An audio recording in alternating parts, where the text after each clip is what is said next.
Myself a lefty. It was I've based. made All right. Somebody who wanted to call in. probably His corruption. video's done. Those kinds of things. His video's done. Let Let's me see if he'll pull do it. up Manar. Manar? Oh, he's deafened.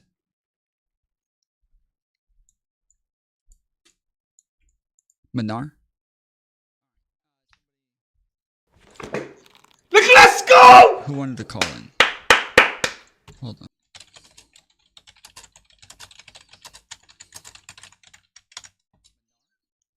Yes, hello? Hello? Hello. Hey. What's up, Tom? How's it going? Hey, man, do you mind if I'm recording this as well? Yeah, sure. What's up? Nothing, man. I really like you, man. I'm really inspired by you.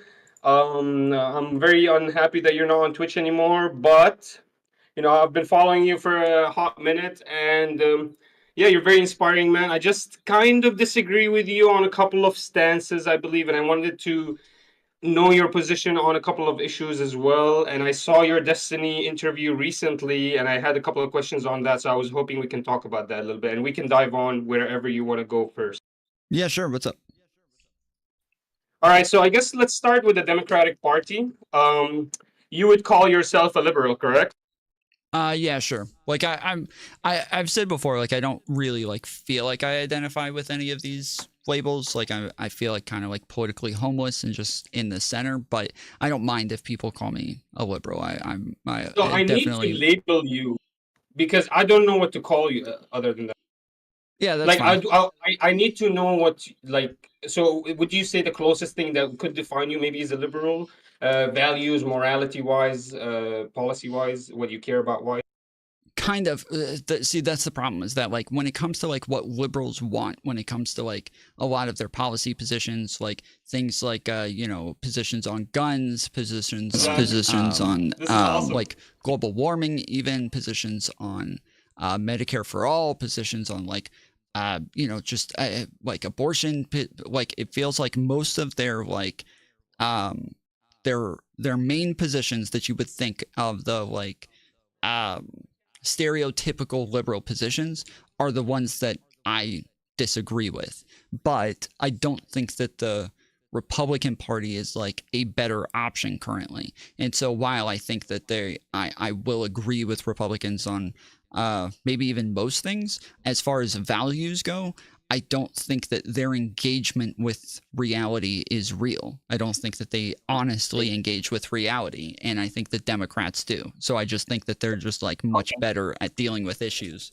So I want you to dive a little bit deeper on why you don't believe Republicans don't engage in reality or engage in reality worse than the Democrats. And then I need to understand this. So you would say you align more with Democrats than Republicans, correct? Yes.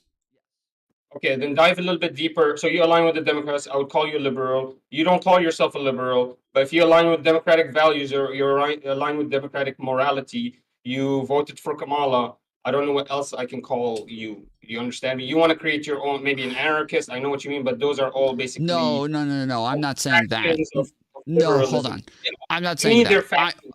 That's not what I'm saying. I'm saying that if you took like my beliefs and my values, that I would probably be like more of like a neocon sort of conservative. But because there isn't any representation for neocons on the right. Well, it's clear you don't like the Republicans, though.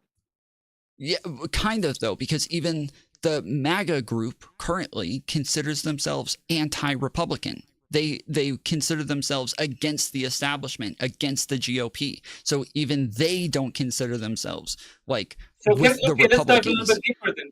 What values do you care about then that maybe make the Democratic Party more appealing to you? I'm trying to understand this because I know what you mean. There's a lot of nuance, but what values do you matter to you? Obviously, you're not religious, so.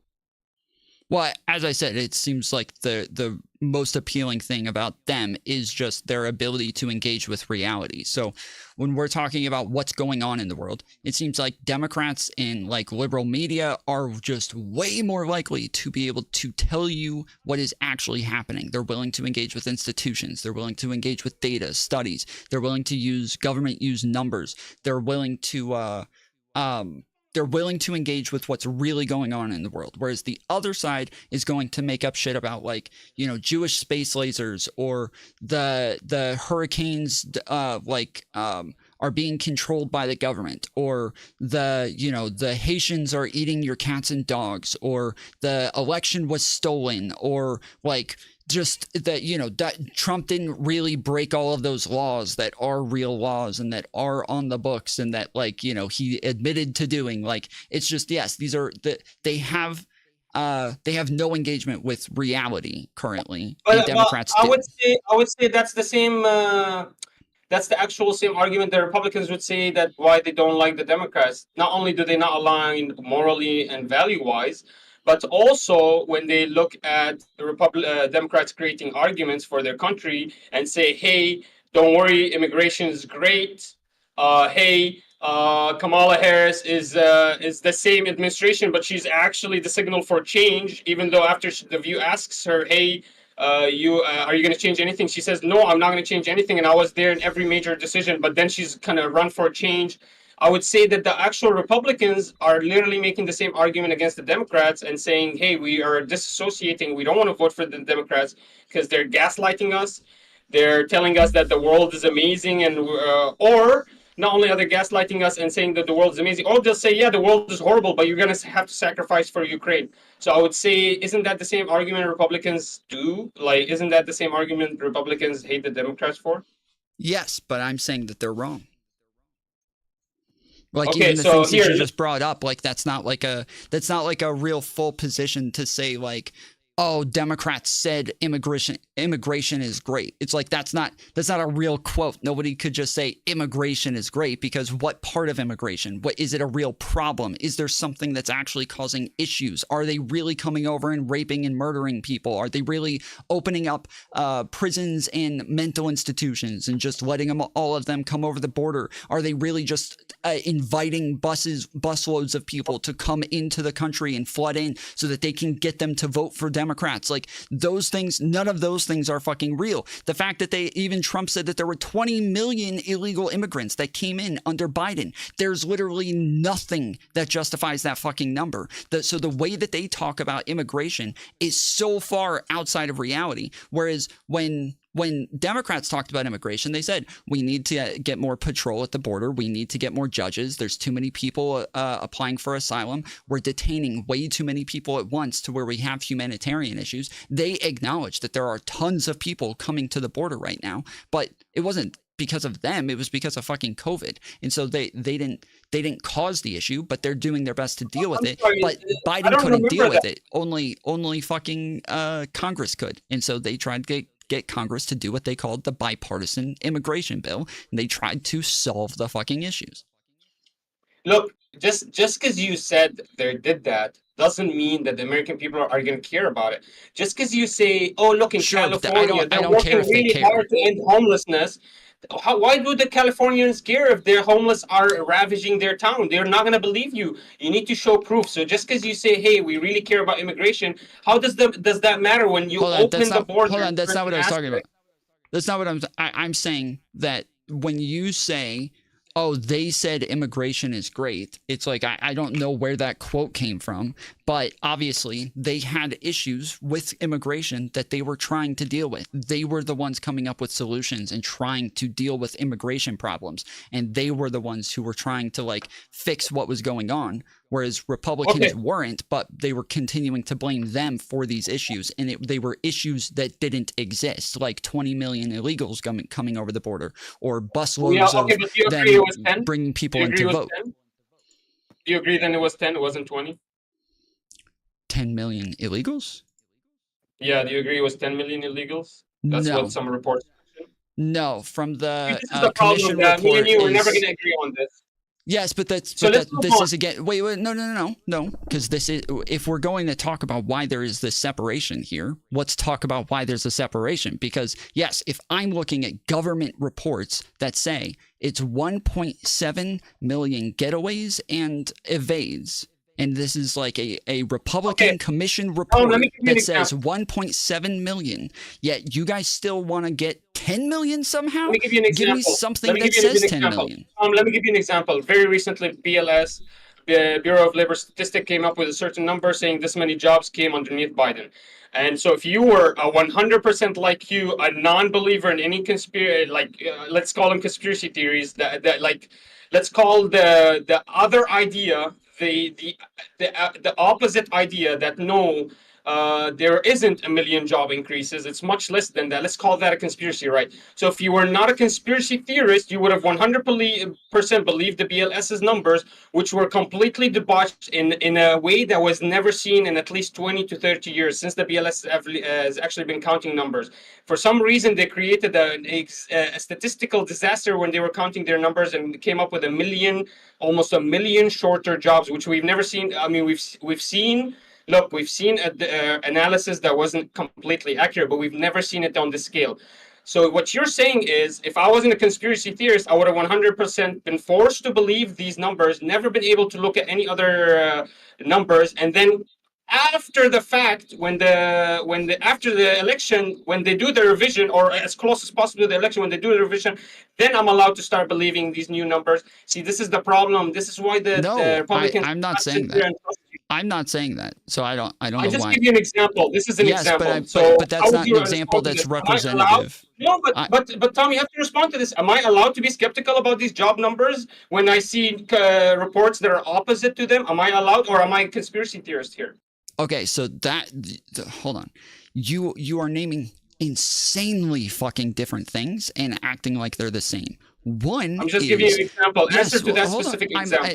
But The yes, and BLS. I'm telling you, I'm trying to explain that your example doesn't make sense, and so I will explain my difference here. Is that one is you're saying we can just, if we're a conspiracy theorist, we just totally don't believe these numbers. Whereas if I'm not a conspiracy theorist, then I just take whatever they say and don't ask any questions. That's not, but then after that, then you say, am I not allowed to be skeptical? These are all very different things. If you are getting numbers from anybody, you should be skeptical of them all the time. You should want them to be double checked. You should want some sort of like process to make sure that that's actually the real number. You should want journalists double checking the numbers and saying whether or not these are real.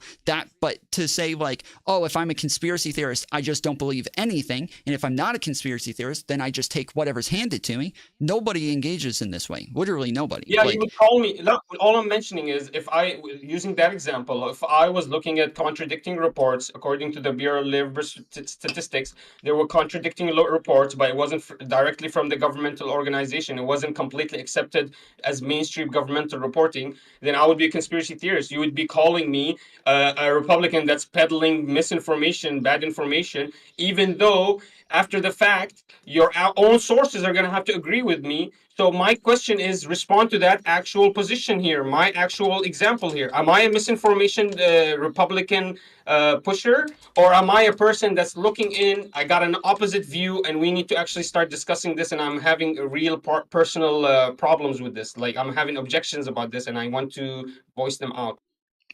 okay, yes, but that is the response that I just gave is the response You that would like, call me, no, you would call me a misinformation. hold on.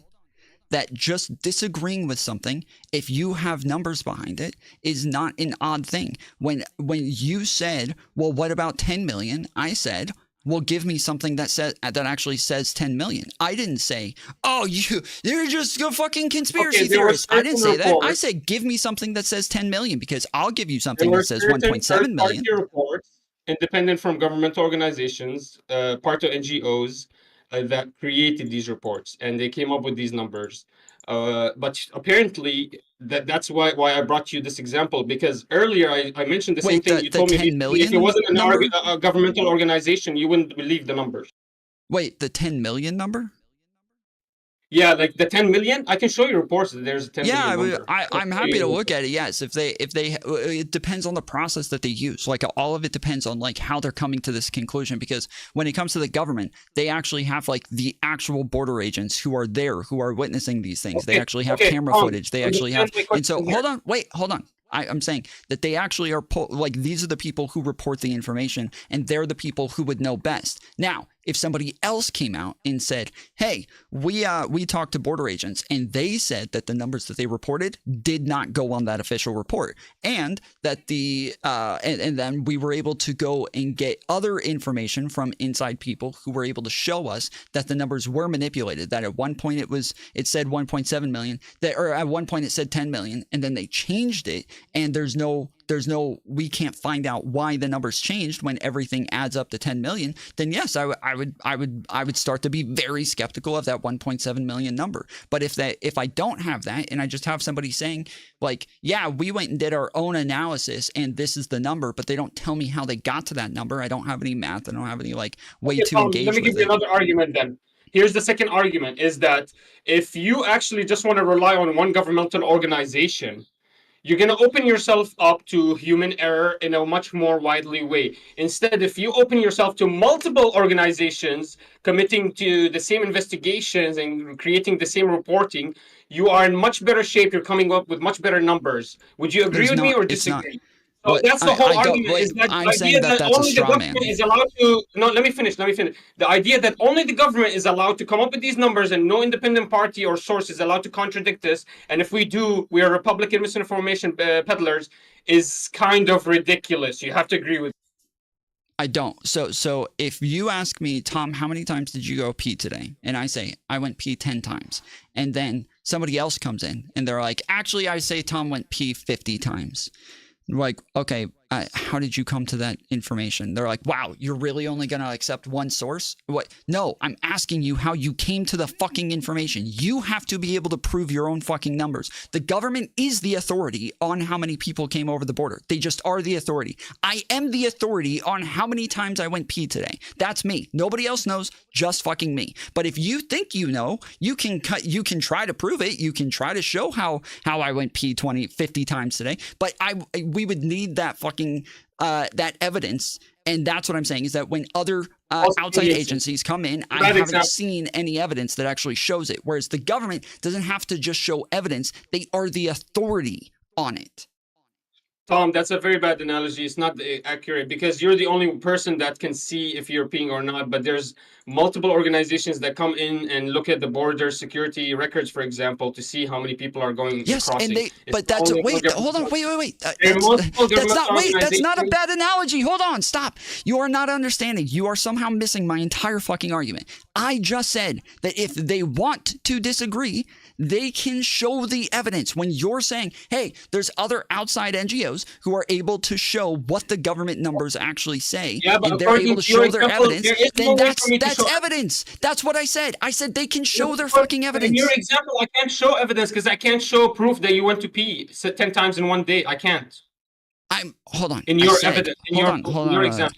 You could be my fucking roommate, and you could have checked every single time. You could have been marking it down. Yeah, exactly. Yeah, you're right. I could have an independent camera sitting on one of the corners in the house, located and pointing at the actual laboratory. You're right. Yeah, let's say that's actually something. So you wouldn't disagree with me. You wouldn't disagree with me then that it's actually necessary for a second person to be there to actually be able to reassess if this is actually truth or not. We need to look at multiple reporting. But hold on. But you're saying there has to be multiple organizations. There are multiple. If I look at different reports, you would call me a peddler of misinformation. Hold on. That's the whole argument. Hold on. I'm saying you're wrong. I'm saying you just made that shit up. So I'm saying that there are already multiple organizations within the government that all keep track of this information and that are checking on each other. But there could also be other outside non-governmental institutions that can do this as well. But again, they have to show how they got there. That's what I said over and over and over. You keep jumping to the conclusion that I just don't believe anybody except for the government. And I've said over and over and over that that's not true. That's not the case. That if they can show their work and show their evidence, that is a good reason to question the government's numbers. That's what I've said over and over. But you keep ignoring that and assuming that I'm just going to disbelieve anything that's not the government.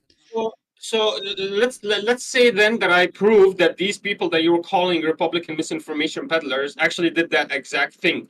They were looking at independent sources.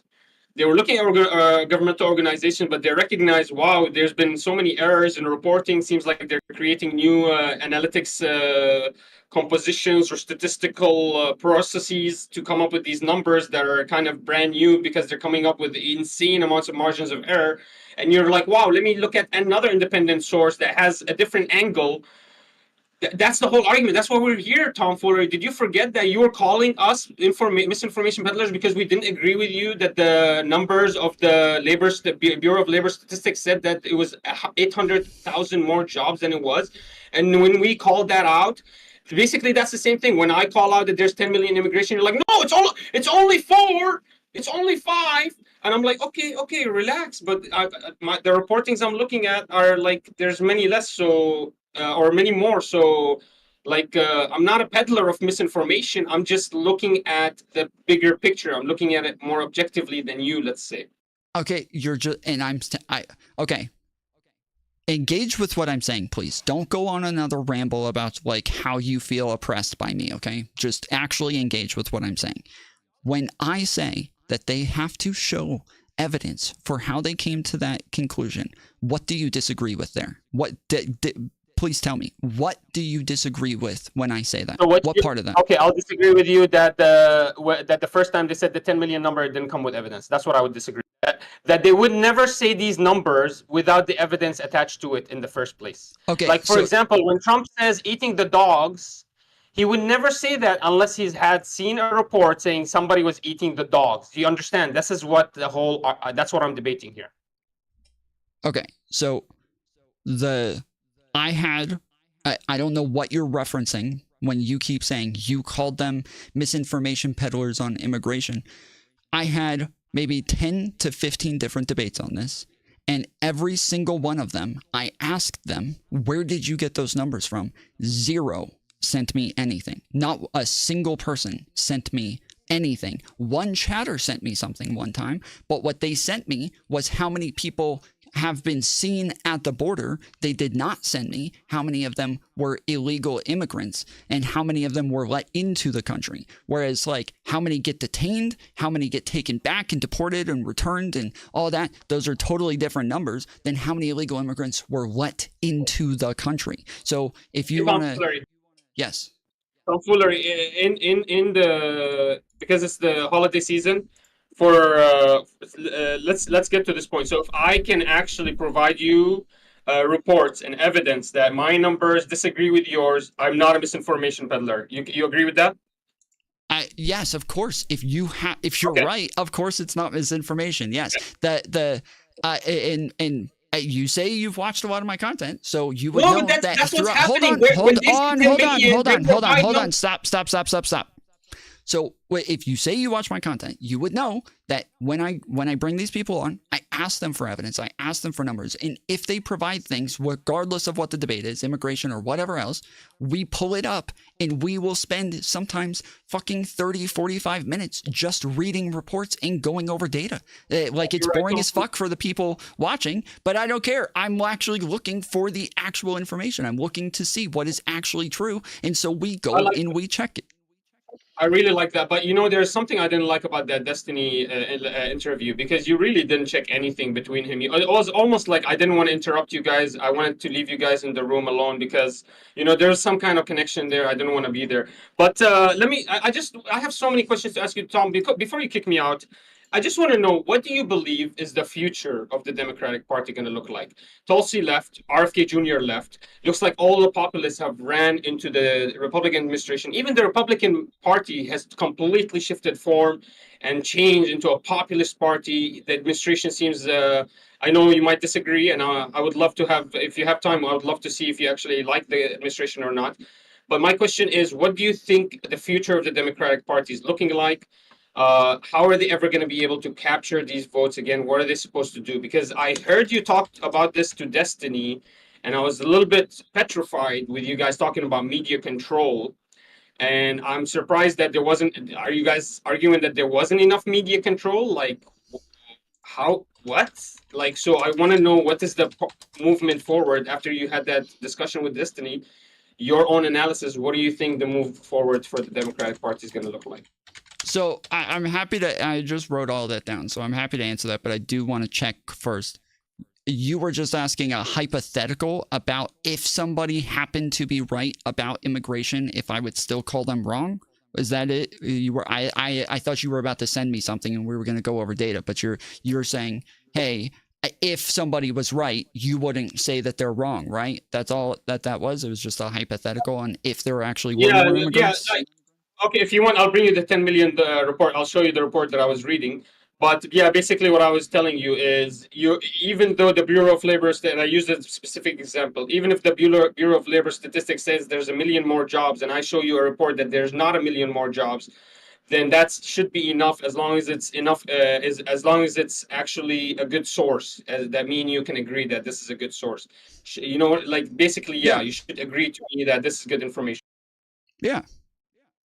Okay, yeah, good. Course. Yeah, so we agreed there. Yeah, but I thought you were a complete like, oh, it doesn't matter. This 10 million report doesn't exist. I didn't read it because CNN never presented it to me, because it does exist, and I'll provide it to you. But I know your time is very limited, and I had so many questions, because this is the real reason I came here to talk to you about. Yeah, I'm saying that I've had this debate about media control. I really want to understand what that meant. Yeah, I'm going to answer the question. I just want to say that, like, yes, I've had this debate 1,000 times over the immigration, how many illegals, blah, blah, blah.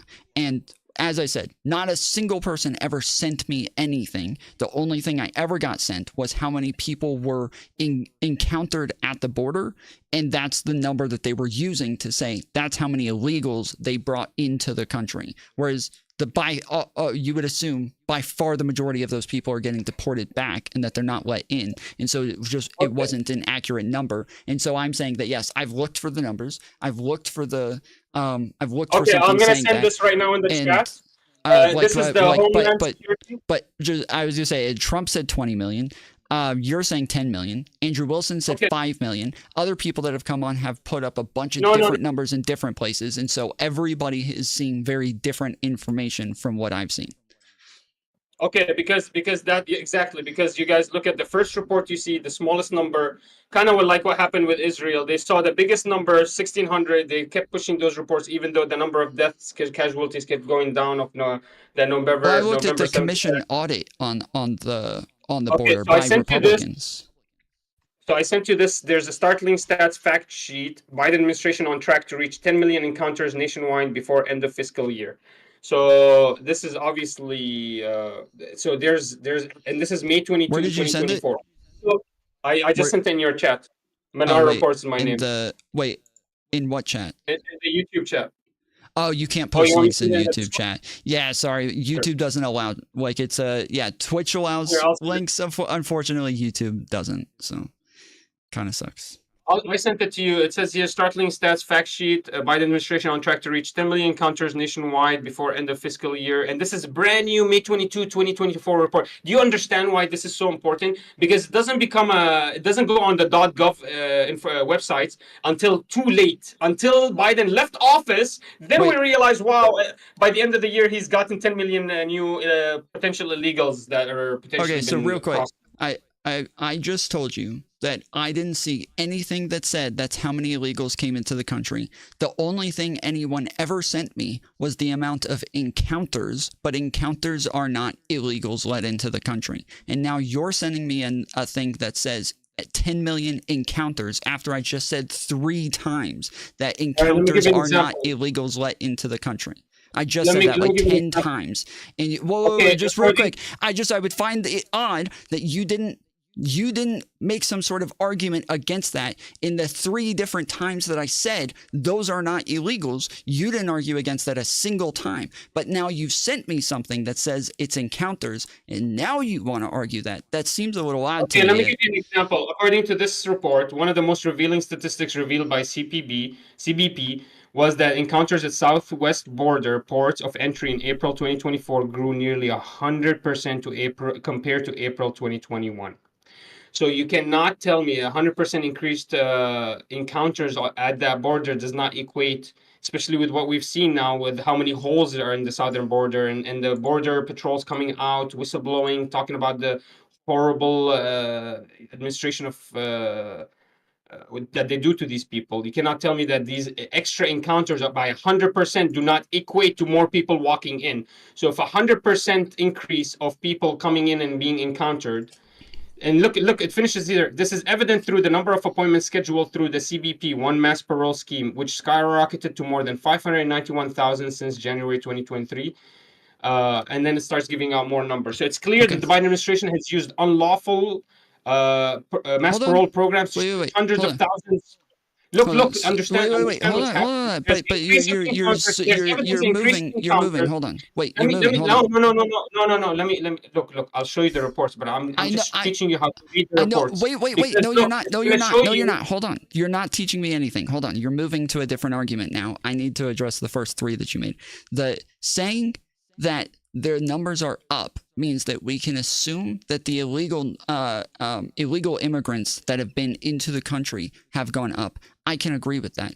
But whether or not I agree that it's 10 million is totally different. 1.7 million illegals is up. That's up a lot. That is up almost 100%. So 1.7 is up almost 100%. So I can still agree with that without it ever coming anywhere fucking close to 10 million. What does it mean to have 100% increased encounters with evidence showing that there's more appointments scheduled for the CBP to allow more people to come in under a certain mass parole program? So if there's an increase in encounters, an increase in acceptance in these mass parole programs to allow people into the country, what do you believe could happen from that? Do you believe that there could be an exasperation of number of people coming into the country that potentially could be illegal? Yes, that's what I just said. I literally just said yes. I just said yes. No, you can't keep saying this is how you read the report. How are you saying? I'm not arguing. I'm not actually debating you. Okay, hold on. Tell me what I just argued a second ago. Tell me what I said. What did I say? Repeat it back to me, please. You're saying that the statistic for the specific encounters or the actual illegal immigrants that you're looking for is not in this report. That's all you were arguing. No. That is not what I said. I said, so let me repeat this, okay? I'm going to ask you to repeat it to me again.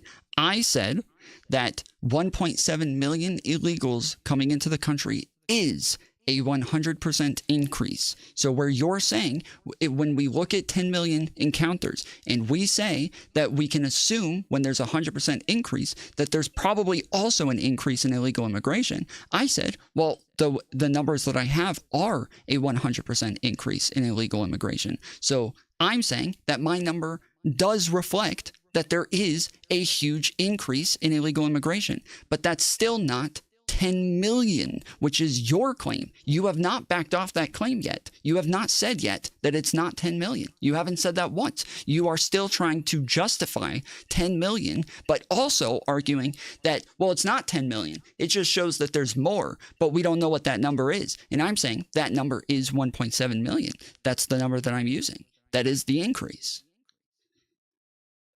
Okay. Look at this. Listen to me. Another report. It says here, there are 20 million to 30 million immigrants in the USA illegally. Different immigration groups using different methodology estimate the population here illegally ranges between 10.9 million to 16.8 million. This is another report. I'm going to send it to you. I don't understand this. You actually believe I'm coming up with these figures by myself? Hold on, stop.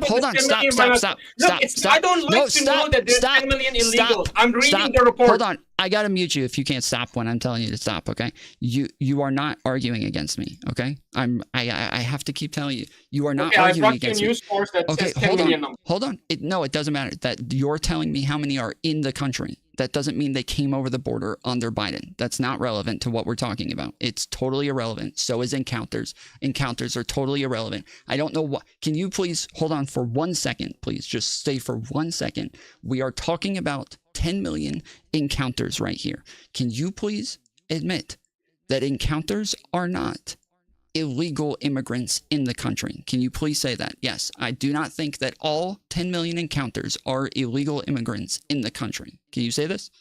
Of course, yes, of course, 100%. Okay. You're right. Okay, but that was your claim, yes? No, my claim is that if encounters increase, if there's more mass parole programs coming in, then it's logical to say that there's an increase in the number of illegals coming in. Then I look at other reports saying that their illegals are between 10 to 20, and then I come up with the conclusion that there's if Trump had one of the most mass deportations, and maybe under him he had up to 1 million, now exasperated to 10 to 20 million, so I can come up with maybe potentially underneath Biden 10 million came in. That's how I'm coming up with these results. Okay, so what we would want to know, right, when you're saying yes, there's an increase in encounters, we would have to know, is there also an increase in deportations and returns and things like that? And there was an increase. Biden literally set a record in taking people back to their fucking countries. He didn't set a record. Sorry. Let me correct that. He didn't set a record. Wait, hold on. Shut up. He did not set a record. I'm sorry, I shouldn't have said that. He got more than Trump. He didn't set a record. Obama still has the record. My understanding, the policy of release to Mexico before was removed under the Biden administration. In Mexico. Or remain in Mexico was removed under the Biden administration. So how can you claim that? That's a totally different topic, though. No, but that's the reason. That's the reason that they stayed into the country, because Trump was made sure that they don't stay in the country while they're waiting for their processes. Instead, Biden removed that and added the mass parole program so that they can enter more people into the country and give them enough totally time. Different.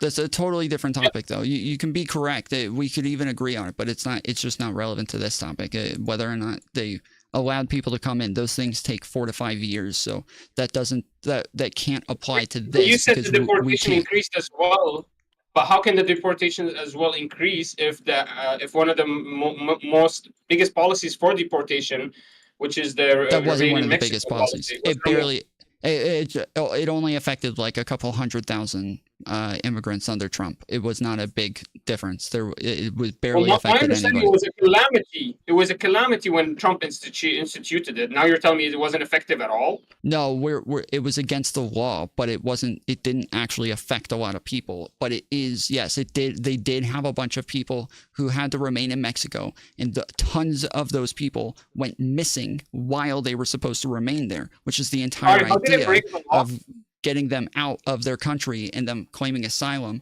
But that's totally separate from whether or not illegal immigrants came into the country. It doesn't. I'm not allowing you to pivot to this. I'm sorry. It's a totally different conversation from illegal immigration. It's just not relevant. Anyways, sure, yeah, no, but I showed you the second report. The second report says there's about up to 20 million potentially illegals. Under Trump, it was the most amount of deportations since Barack Obama. So my estimate was that since Barack Obama, he's the only president since Barack Obama. Like, he was the only president since Barack Obama. So, no matter, he could have deported one person, and it would have been the most since Barack Obama. Like, that doesn't mean anything. Okay, but his estimate, like his numbers went down. His actual estimation of illegals went down because it was a calamity. I remember everyone was up in arms, like he's removing the right of. There was a talk about how he's going to remove the path to nationalization and naturalization and citizenship. You guys remember? Now you guys forgot about that, huh? But anyways, so now you're saying all of these were ineffective programs.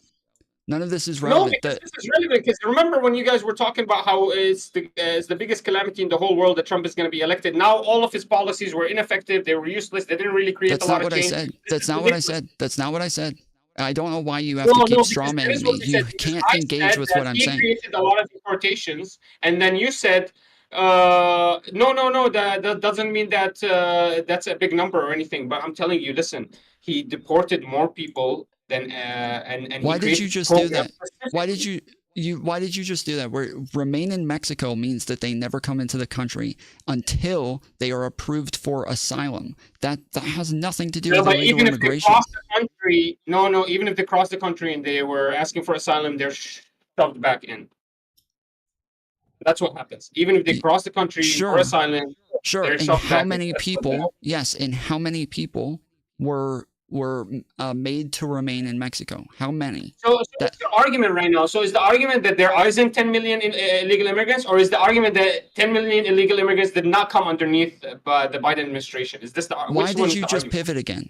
Are we talking Because about I remain need in to know what Mexico? we're Are we debating. talking? No, Because hold I on. need to Stop. keep. No, I'm trying to figure out what we're debating. You keep talking about remain in Mexico. That has nothing to do with how many illegal immigrants are in the country. You keep pivoting back and forth between these two things. Neither one of those are related to one another. They Because have you nothing to do mentioned with each that other. deportation increased. I mentioned that encounters at the border increased and mass paroles increased, bringing them in increased. And I also mentioned that Remain of Mexico policy was removed. You mentioned the encounters increased, yes, but then also the deportation increased. Then I rebutted and said, well, even if the deportation increased, well, now that they removed the actual Remain in Mexico policy, you're still going to see an exasperation in number of illegal immigrants coming in. Okay. That's why I created that argument. Are you not So with me? Like, no, I'm not. So when you talk about remain in Mexico, that has nothing to do with illegal immigrants. So we need to pick one either. And I don't want to talk about remain in Mexico. It's just not relevant to illegal immigration. If you say, hey, Tom, there's estimates say 10.9 to 16.8 illegal immigrants live in the country, I'll say, I agree 100%. That's probably true. Yes, I agree okay, with that. And that's what I say as well. do you So agree that the now Biden that we administration agree on that, exacerbated that that problem? Do you uh, agree that the Trump administration helped stop that problem and Biden administration increased and exasperated that problem? Do you agree there? no, but I do agree Why that not? You're a misinformation the peddler. problem You're a was misinformation peddler. exasperated under the You're Biden a misinformation administration, peddler. but I don't believe that Biden did it. You said, do I believe Biden's administration did it? No. Do I believe Okay, it he was created the policy. Okay, exasperated under the Biden administration? let Yes, me but line it that up. was Let me because of line it up for COVID. you. No. You can't run away with the COVID because Trump had COVID as well, and he didn't have these numbers. So here's the argument, and Hold I'm on, gonna line wait, it up that's because not, you're a wait, misinformationer. Now wait, you're running to no, hold COVID. on, no, hold on, You're a misinformation. wait, hold on. You gotta calm down, bro. You gotta chill, okay? I don't give a fuck about beating you. You have the W, you win, okay? I don't care. All right? So I'm just trying to get you to like stay on a fucking topic. When you say that the Trump didn't have this problem when he had COVID, Trump installed Title 42, which literally shut down the entire border. When nobody in or out because of COVID. That's what literally every fucking country in the entire world did. Nobody in or out when he had COVID. So of course, yes, he didn't have any issues with fucking immigration. The whole fucking thing is shut down because of COVID. But he had an expiration date on his Title 42, which was in March. When that expired, everybody blamed Biden for Title 42 being gone. Biden didn't get rid of it. It expired under what Trump wrote. The Title 42 went away. The border opens back up. And now a year and a half of people who have been waiting to come into the country are now a year and a half worth of fucking people all coming at once. Then Trump also gave an exemption for people who were in the country who were immigrants. He allowed them to go home. They were the only ones who were allowed in and out of the border, was just the ones who were here who wanted to go home. He allowed them to leave, and that was a good thing. I like that he did that. That was a great decision. But those people were now also coming back once the border was back open and businesses were running again. Our country was the first to recover from inflation. So all other countries are dealing with massive economic strife. Our country had one of the smallest problems with inflation. So everybody wanted to come here.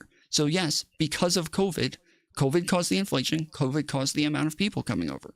But that the Biden administration was doing everything they could to deal with it. But my understanding is Title 42 happened during COVID, and it was literally using COVID as the reason why they were allowed to push these people away. That's what I said. So they used COVID. Yeah. So Yeah, okay. But you're saying because of COVID, they increased it, the immigration exasperated. But When Title literally, 42 was you use the gone. argument. Let I me said when finish. Let Title me finish. 42 was Hey, gone. Tom, relax. Tom, let me give you. You don't know what you're arguing against. This is your problem. You won't let me explain what I'm You trying to just said explain. what I said, and I said I didn't say that. It was when it was gone. When Title 42 ended is when that many people Okay. came over. You're saying Not when during Title Title 42 42. ended. Yeah. Okay, when Title 42 ended, you're saying that we couldn't have at all created anything to. Is that what your argument is? That there was no other policy that No. could be in place as a No. placeholder for Title 42? No. Why not? No, I'm not arguing that. Okay, then that's it. That means the Biden administration could have put a placeholder position for the Trump policy that was very successful. That was Title Wait, 42, which hold on. during COVID What stopped does a that lot of mean? illegal immigration. Then I instead, don't know what he what that did, means. the second he I have go no ahead, fucking I'll idea let you speak, man, because I'm not allowed to speak. I don't know what that means. What does that mean? They should have had a placeholder for Title 42. It was for COVID. So COVID was over. you're trying to use COVID-19 as an argument to why the Trump administration, the Biden administration is so shit at what they do. So No, I'm it's giving you not. a No, I rebuttal here. didn't. No, I My rebuttal didn't. here is That's that not what I said. COVID-19. Then why did you mention COVID-19 Title 42? What I said was that that COVID-19 was the reason that so many people came at once. I said that there were way more people coming over the border because of COVID-19 and our ability to reduce inflation. Trump didn't have a high amount of immigrants coming over the border during his administration. Obama was one of the most stringent people on immigration. He fucking flexed that border so hardcore that by the time Trump got in office, he didn't really have to do anything. He just wanted to build the wall, which is fine. He promised he was going to build the wall. That's fine. Build the wall. But outside of that, he didn't have a large amount of immigrants coming in for any reason. But Biden did because he took over after COVID. His administration was dealing with the after effects of COVID. And so he had an influx of immigrants coming into the country. You're blaming Biden for why so many immigrants came to the country. I'm saying Biden didn't do that outside of the fact that he was just so damn good at fixing inflation. It wasn't his fault outside of that. Okay, I'll respond to this, Tom. The response here is if Trump had COVID and Trump had the exasperation of COVID underneath his administration. So Biden inherited COVID, so he had time to reflect, hindsight, and look at all the research and studies. Instead, Trump had to deal with this hands-on in as his first term, and you're telling me he was more successful at dealing with a new calamity, one of the most biggest pandemics, than the administration that came after. And your only argument for that is that's not what I'm saying. No. That's not what I'm saying. What are you saying then? Why? How can you use COVID-19 as an argument for Biden being bad, Biden administration being bad at stopping and hindering immigration? I literally just finished saying. I literally just said. Okay, I can't. I'm sorry. Hindered all illegal immigration. I'm sorry, dude. I literally, the last two times I spoke, the last two times I said, this is not me making excuse for why the Biden administration was bad at immigration. The last two arguments that I made is me re-explaining that I am not saying this is why the Biden administration was bad at immigration. Yet you keep repeating that as though that's what I said. You keep saying, you said this is why they were bad at immigration. No, I didn't say that. I never said this. You mentioned Biden inherited the exasperation of the border policies because of a crisis, which is COVID-19.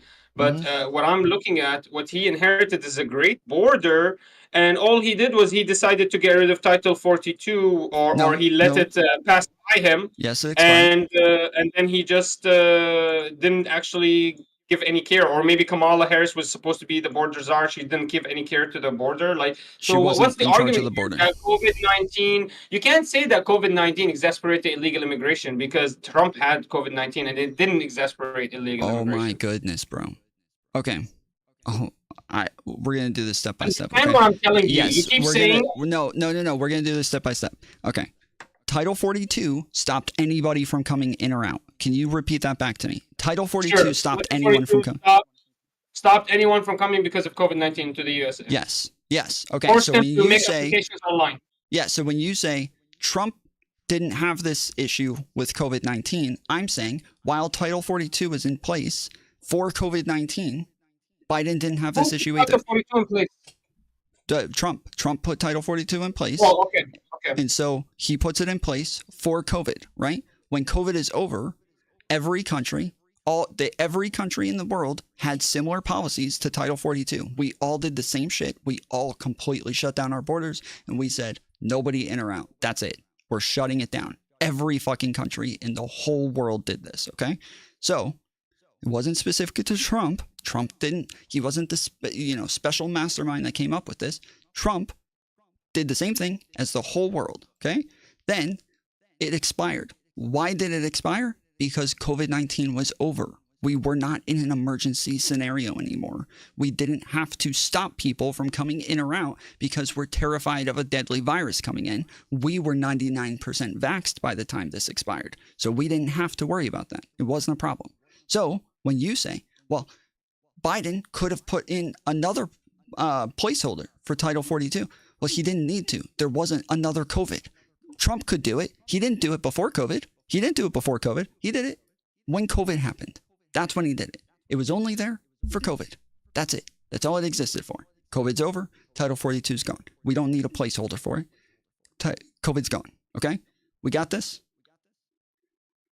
Okay, cool. Okay, sure. So Okay. now we understand why Trump's border was a little bit more. There was less illegals crossing, is because Title 42 was allowed in an emergency, I guess, federal status, and then it expired. The emergency status expired. So your argument is everything went back to normal. So Biden then I'm didn't. saying after that, there was an influx of immigrants coming over. Okay, the influx of immigrants is due to what happens after Title 42 expires, after COVID is gone, and after inflation is fixed. Yes. So these are not things. Trump didn't have those scenarios. So like when we talk about like Trump handed over the worst fucking economy in the world to Biden, but that wasn't Trump's fault. That was COVID's fault. Nobody blames Trump for that. Nobody turns around and says, wow, Trump was so shit at the fucking economy that he handed over one of the worst downslopes in the world to Biden. Nobody does that to him because we take into consideration context for what it is he's dealing with when he leaves. But you're not doing that. You're removing all context and then just saying, well, look, Trump had less illegal immigration. Biden had more. So Biden sucks.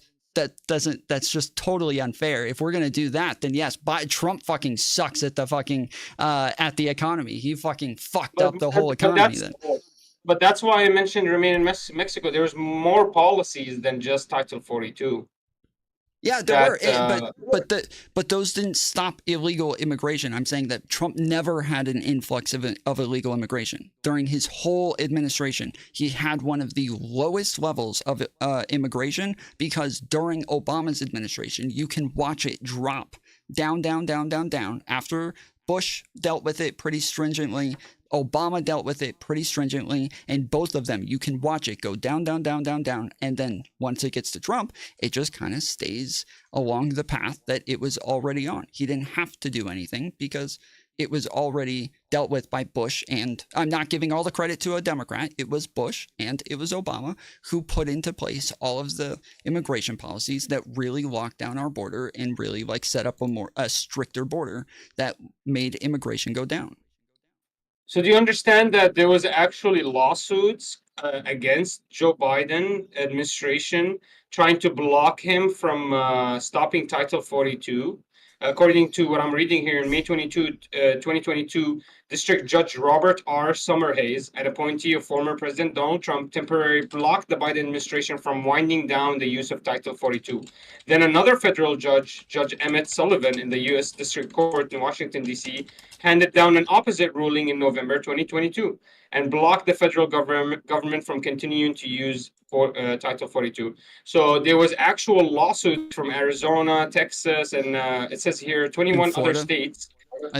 21 other states, actually, not only Florida and Texas, but 21 other states tried to hinder the Biden administration from shutting down Title 42. And they were very successful until November 2022, where they were finally, I guess the lawsuits of the Biden administration worked. and they were able to force the government to stop Title 42. So the idea that Title 42 was just going to randomly expire and that the Biden administration didn't have any effect upon it. No, it was. It had an expiration date in March. When you use, okay, so this is just in general, is that when we have what our government calls like emergency scenarios, right? You're able to claim a state of emergency or a national emergency, and now you're able to do things that are a bit more strict. So things that we would generally call authoritarian, our laws allow government officials to do those things in what we would consider to be national emergencies or states of emergency.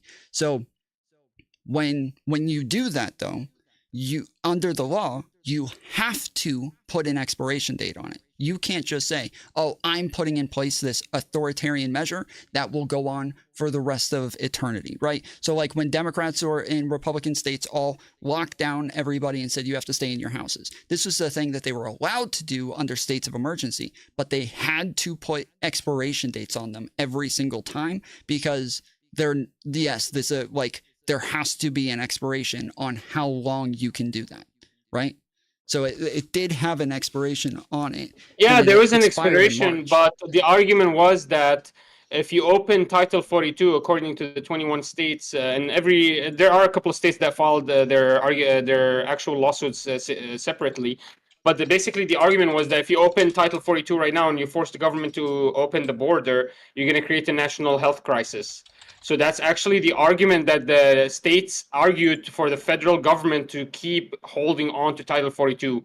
And until Judge Emmett Sullivan, who's a Democratic appointee judge appointed by President Bill Clinton, halted that actual procedure and called it, arguing the policy hasn't been updated to align with the present state of the pandemic, which includes widely available vaccines, treatments, and an increase in travel. So his only citation here is why he should open and allow Title 42 to go through is because there's a new vaccine and that's enough.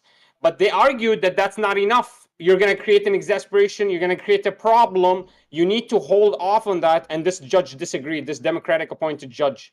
So the argument is you're trying to wash the hands away from the Democrats, acting like the Democrats did not have anything to do with Title 42 being removed, and acting like the Democrats didn't have anything to do with the exasperation of the problem and the expiration of Title 42. Turns out this is actually misinformation. Wait, hold on. You just read that judge said that Title 42 did not keep up with the current state of vaccines and where we were with the virus. And yeah, the judge ruled that they did have... The Democratic judge shut down Title 42. Yes. Hold on. And before him, the Republican one... Don't play that fucking game. I'm not doing that. I'm not saying like the depending on... Hold on. I'm not saying that like depending on whether it's a Republican or a Democrat, it was good or bad. I'm not doing these things. So I don't want to play your fucking partisan game. I don't give a fuck about it, okay? No, you want to wash Biden's hands completely. Hold on. Okay, so tell me, was the when Title 42 was initially written, when the pandemic initially happened, were we in the same state of emergency? Did we have as many cases? Did we have the same small amount of vaccinated? Did we have the same amount of people dying at the point that the judge said that? As we did when Trump wrote it. No, we didn't. Okay, so it has nothing to do with him being Democrat. He is objectively correct, and you agree with him, is that it does not account for the state that we are currently in at that point. You agree with it. So I don't know why you're arguing with this. You agree that it does not account for the state that we are currently in at that point. Hey, Tom. Mm-hmm. Tom, I agree with you that Title 42 shut down and stopped exasperation of illegal immigrants. That's what I agreed with you on. I agreed with you that the Biden administration shut it down. You made it seem like it expired with no ability for anyone to try to renew it. Turns out there was an actual conglomeration work forced by Democratic appointee judges, even against many states filing lawsuits still, even though some states were very successful and actually Title 42 was halted, and this is all from the conservative side. And Title 42 was allowed to withstand. Then a Democratic appointee judge shows up after years of trying to fight these lawsuits and declares that, oh, now there's a vaccine, so let's exasperate the border crisis, even though 21 states are saying there's going to be exasperation of a health crisis, exasperation of illegal immigrants coming in. Let's decline this. You made it seem like there was no power for the Biden administration to do any pressure, even though on a Democratic appointee judge. No, I didn't say that. Hold on. I didn't say that. I said that if you sign anything, any sort of, I went into a full explanation of it by saying that if you sign something that is, if you sign something that is like an extreme measure for a state of emergency, it has to have an expiration date on it, and this expired. That's what I said. Yes, these people wanted, I think that it looks like they may have even extended it for a little bit longer, just with some amendments to it, and then eventually let it expire altogether. So it looks like they did just expand it for a while, and then eventually that. But anyways, the whole argument is that the conservative side was the one that was helping hold down. So basically, all I've done here, and I'm going to send you this article, and I'm going to send it on YouTube as well, so everybody can see. All I've done here is that I've proven that Title 42 did not randomly expire. It actually was forced to be halted against the will of the 21 states, citing 21 lawsuits from 21 different states, and the Democratic appointee judge appointed by Bill Clinton is the one that shut down the actual Title 42 application on the U.S. border. So the idea that the Democrats did not exasperate the illegal immigration issue is. Can you argue against that? Can you actually argue against that? Can you argue that the Democratic appointee judge is not biased? Can you do something like that? Like, because you keep acting like the Democrats did not. You said that you agreed with him. You already said you agreed with him, so you already agree that he wasn't biased. On what? On the fact that that Title 42 did not account for our current state of COVID and where we were with vaccines and where we were with the infections. I can't agree with him because I couldn't agree with him because there's 21 states saying no, you're wrong, and another judge actually said withheld Title 42 to stay going because according to the laws that were brought up by the different states. Okay, but you already agreed that we had a difference in those things. So are you taking that back now? You think that COVID was the same at the beginning as it was at that point when the judge said it. You're saying that now? You're changing your answer now to say that those are the same? No. The whole point of this doesn't matter. You're right. The judge, there was a big difference, but the whole reason I'm bringing this up, Tom, and don't obfuscate the conversation because we were talking about Title 42. You just asked me if he was biased. Okay, you just said I had to admit that he was biased. That was the point. Yes. You just asked me if he was biased. I'm saying you already admitted he's not biased and that you agree with his point. So you can't I have to admit he's biased. I have to say he was because there was 21 different states. I'm looking at the facts. I'm not looking at my own opinion. 21 different states tried to shut him down. They tried to file lawsuits. They knew that it was going to expire. They started filing lawsuits. They became successful in these lawsuits until a Democratic appointed judge shut them down. So the idea that the Democrats are not at all, and Biden could not pressure that Democratic appointee judge or at all have any sentiment that they could be blamed for the expiration of Title 42 when the conservatives tried their best to hold on to it and the liberals are the ones that surrendered it, is misinformation. That's the whole reason I brought this whole topic up, because you mentioned that Title 42 seemed to have just expired out of thin air and then it exasperated the illegal immigration. Turns out there was actual warnings. If you allow this to expire, it's going to exasperate the actual illegal immigration, and actually a national health crisis could be happening from that. And instead, they still... Democratic appointee judge still refused and allowed it to expire after a conservative judge held it off. So I'm telling you, the conservatives showed prowess that they wanted to help in this border crisis, whereas the Democrats were actually exasperating the issue. That's why I brought up this whole article.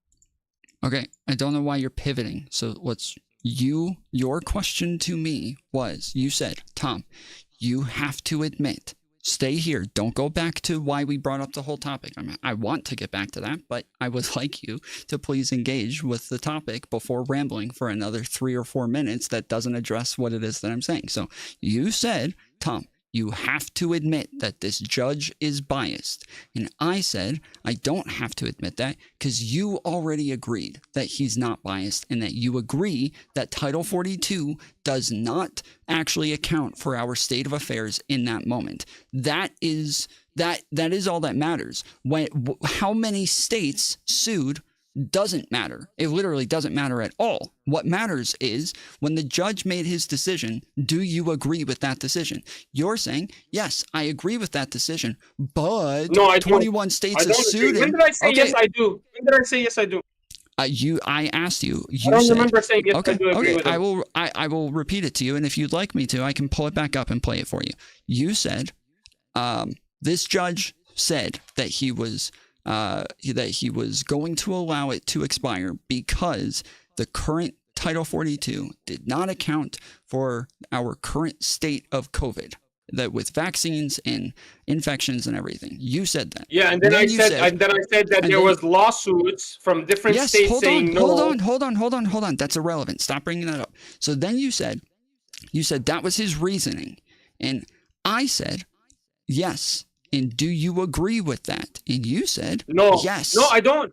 No, I don't know. I would never agree with that because I will play it back for you. 21 other states I will play it back for you. Even with the vaccine, it's not enough. You're going to create a health crisis if you open the border. 21 different states tried to file that lawsuit. Okay, I'm going to pull it up and I'm going to play it back. I don't agree with it. Okay, I'm going to pull it up and I'm going to play it back for you because there seems to be some confusion here. Because normally, if you update your position, we need to play this back. I need to hear this. Yeah, normally if you would update your position, I'm okay with that. Like I'm okay with somebody changing their position. No, play it back. You're denying whether or not this was ever your position. Play it back. This is not a gotcha, by the way. You play it back. This is not a gotcha. This is a escape. It's not a gotcha. It's not a gotcha. You're losing and you're running. Trying to get. It's as I just said. It's not a gotcha. I am saying that you made the statement, and if you're willing to update a statement, I'm happy to accept that. But if you're just denying you made the statement at all, then I have to play it for you so that we can figure out. I never agree with the Democratic Shut the fuck appointee. up. Shut up. I'm trying to play it so we can figure out why there is this difference here, so I can figure out what the confusion is. That's what I said. It's not a gotcha. It is literally to try to figure out where the confusion is. So I have a screen share pulled up for you in the Discord if you have it up, and I'll find it real quick. Do you see the screen? Yeah, give me 1 minute. Okay.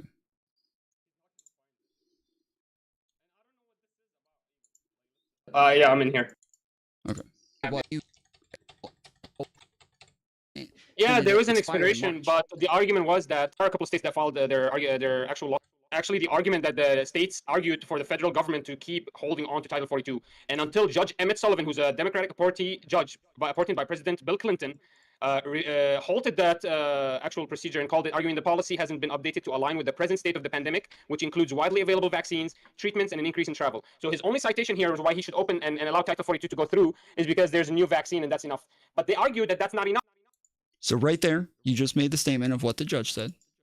You're going to create an exasperation. You're going to create a problem. You need to hold off on that. And this judge disagreed, this Democratic appointed judge. So the argument is you're trying to wash the hands away from the Democrats, acting like the Democrats did not have anything to do with Title 42 being removed, and acting like the Democrats didn't have anything to do with the exasperation of the problem and the expiration of Title 42. Turns out this is actually misinformation. Wait, hold on. You just read that judge said that Title 42 did not keep up with the current state of vaccines and where we were with the virus. And that the judge ruled that they did have... The Democratic judge shut down Title 42. Yes. Hold on. And before him, the Republican one... Don't play that fucking game. I'm not doing that. I'm not saying like the Democrats hold on. I'm not saying that like depending on whether it's a Republican or a Democrat, it was good or bad. I'm not doing these things. So I don't want to play your fucking partisan game. I don't give a fuck about it, okay? No, you want to watch Biden's hands completely. Hold on. Okay, so tell me, was the when Title 42 was initially written, when the pandemic initially happened, were we in the same state of emergency, did we have as many cases? Did we have the same small amount of vaccinated? Did we have the same amount of people dying at the point that the judge said that, as we did when Trump wrote it? No, we didn't. Okay, so it's not. It has nothing. There you go. Yeah, I see. I remember. I said no. Okay. So yeah. So why? So why did you say that then, but you're denying it now? What is the difference here? No, I said no there. Correct. The word I heard was no. Correct. So yeah, that's what I said. That's what I said. You said correct. So that you are changing your position now. Here I said, is the state of affairs the same? You said no. That's what the judge said. The judge said the state of affairs are not the same. So this is you saying here. And I repeat it back to you right here. I say, point that the judge said that, as we did when Trump wrote it. No, we didn't. Okay, so it's not. It has nothing to do with him being Democrat. He is objectively correct, and you agree with him. Is that it does not account for the state. Okay, sorry, I was listening to the other stream. So here's the deal. Did I mute you? No, you should be able to hear me. I was just playing it back for you to show that I repeated it back to you and said you agree with the judge, and you didn't disagree with this. You seemed to agree with the judge, but then you went off on a long tangent, and then at the end of it said that you disagree with the judge again. Tom, there's two judges. I presented you the first one, which was a Republican appointed judge who actually agreed with the 21 states. This is the one. Yes, this is the one that denied it. Yes, this is the one that denied it. I agreed with that judge. I agreed with that judge's position, because he said that it's going to create an exacerbation of health crisis, and he agreed with the states. Now, the guy I didn't agree with, because the vaccine is not enough, and that's what the states actually argued, that the vaccine is not enough, and that you're going to create a health crisis at the border. That judge I did not agree with, and it was a Democratic appointee judge. Okay, I don't care. I don't care. No, you didn't. But that doesn't. This makes absolutely no sense. Okay, so let me just ask you again. Okay, we're just gonna one more time. Do you believe that the state of affairs when Trump wrote Title 42, when he had COVID first taking over and it was spreading quickly, we didn't have vaccines or anything, we had we didn't have a border shutdown, we didn't have anything set up for this. Do you believe that when Trump wrote Title 42, did he have do we have the same set of circumstances at the end of it when the Democratic judge made that decision? Do we have the same circumstances in both scenarios? My understanding, in 2022, China was still under lockdown. Many other countries were under lockdown, and there was still a supply chain issue. My understanding, and that's why I agree with the states in this position, is that there was still a health crisis happening. There could be a warning, and there was warnings about certain emergencies. Like United Arab Emirates was still completely under lockdown in 2022. So underneath these circumstances, I understand that there could be a vaccine, but the warnings all pointed that there could be an exacerbation of a health crisis if you open the border that early. That there was it's okay for us to wait. There was ample time. We just came out of an emergency. There was no need to rush. That's what the states argued, that you're creating, that you're going to expand the health crisis. So you thought we should still be locked down at the time? Read the 21 lawsuits. Read the 21 lawsuits. Hold on. Don't pivot. Don't pivot. So you agree? So you think we should have been locked down at that point? You think everybody should have still been inside? No. I agree with you. There was a little bit of change, but I also you have to just also agree. No. My question. No. You have to allow me. You have to allow me, Tom. You have to allow me. You have to allow me to. No. You have to allow me to respond. Let me respond, Tom. I agree with you. There was a difference. Let me finish, please. Give me 10 seconds. I agree with you. There was a difference in circumstances. But do you agree with me, and answer this question before you go on your tangent, do you agree with me that those that 21 states and a federal appointed judge by a Republican Party agreed that there could be an exacerbation of health crisis if we let Title 42 expire? Do you agree with that as well? Do you agree that there was evidence that there could be an exacerbation of a health crisis if you allow Title 42 to expire? It depends on how many vaccinated we had at the time. My question is, do you agree or not? My question. I just told you it depends. And November 2022. No, you didn't. You said depends. Yes, No, you correct. said depends. You said depends. Correct. That's not an answer. Correct. I want a yes or no. Do you I don't know. agree that there was I don't know. with the 21 states that there could be a health crisis exasperation if you allow people to come in after expiring Title 42 so early after the pandemic emergency was released? Do you agree with that sentiment? I don't know, so I'll have to check. I will get you the So you exact go against the information. federal, No, hold on. conservative budget and his position. I don't give a fuck. I'm reading. I will read the numbers and then I will give you an exact answer. So I still have a share screen up for you, so you should still be able to see what's on my screen. So Yeah, I'm looking at it. let's see. Okay, so that was what was that? That was May of 2022 when the Democrat judge overturned Title 42, correct? Sure. Okay. So remember, you didn't answer my question. I know, do you that's agree what I'm that there getting could the be... information right now. I'm getting the information Okay, right go now. ahead, go ahead. Sorry, go ahead.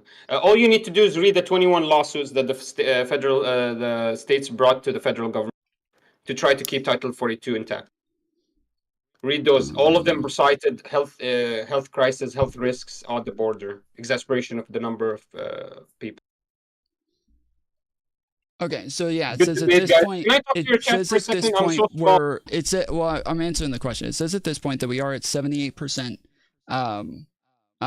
vaccinated, and then so I would say 78% means yes, there is a potential for a health crisis with the borders getting opened back up.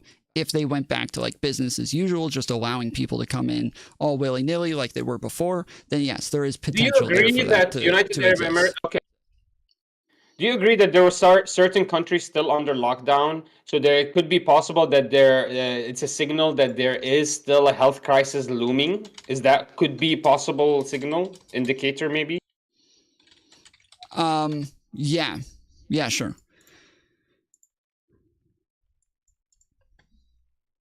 So you agree that even though it was November 2022, if there was any other country, if I could prove to you any other country was under lockdown, then you could at least understand that some other countries still had this concern of immigration, still had the concern of health crisis, still had an emergency. And you were arguing that this was a global epidemic and it was like a global phenomena, so everything was exasperated at the same time. So you would have to also agree that if there's still some countries that are having a big high alert on health risks, that we should as well. Do you agree there? Yeah, of course. All right, perfect. So all I have to do here is show you that in 2022 there were certain countries still under lockdown. No.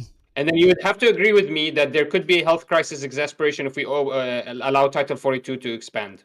No, hold on. I already agreed that there is a potential for a health crisis there. It depends on how they deal with it. And what they did is they made it to where you have to be vaccinated in order to get into the country. So it doesn't really matter at that point. Like they just say you have to show proof that you're vaccinated in order to immigrate here. Done. So that part's dealt with. There is potential. Okay, so they dealt with the potential.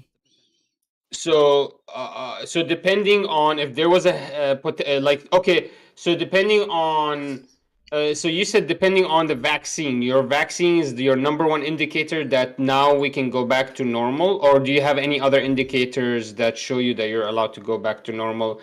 And that, because my understanding is, according to the lawsuits, they provided lots of different sources providing information about how allowing Title 42 to expire too early can exasperate health crisis. So there's a lot of sourcing in there.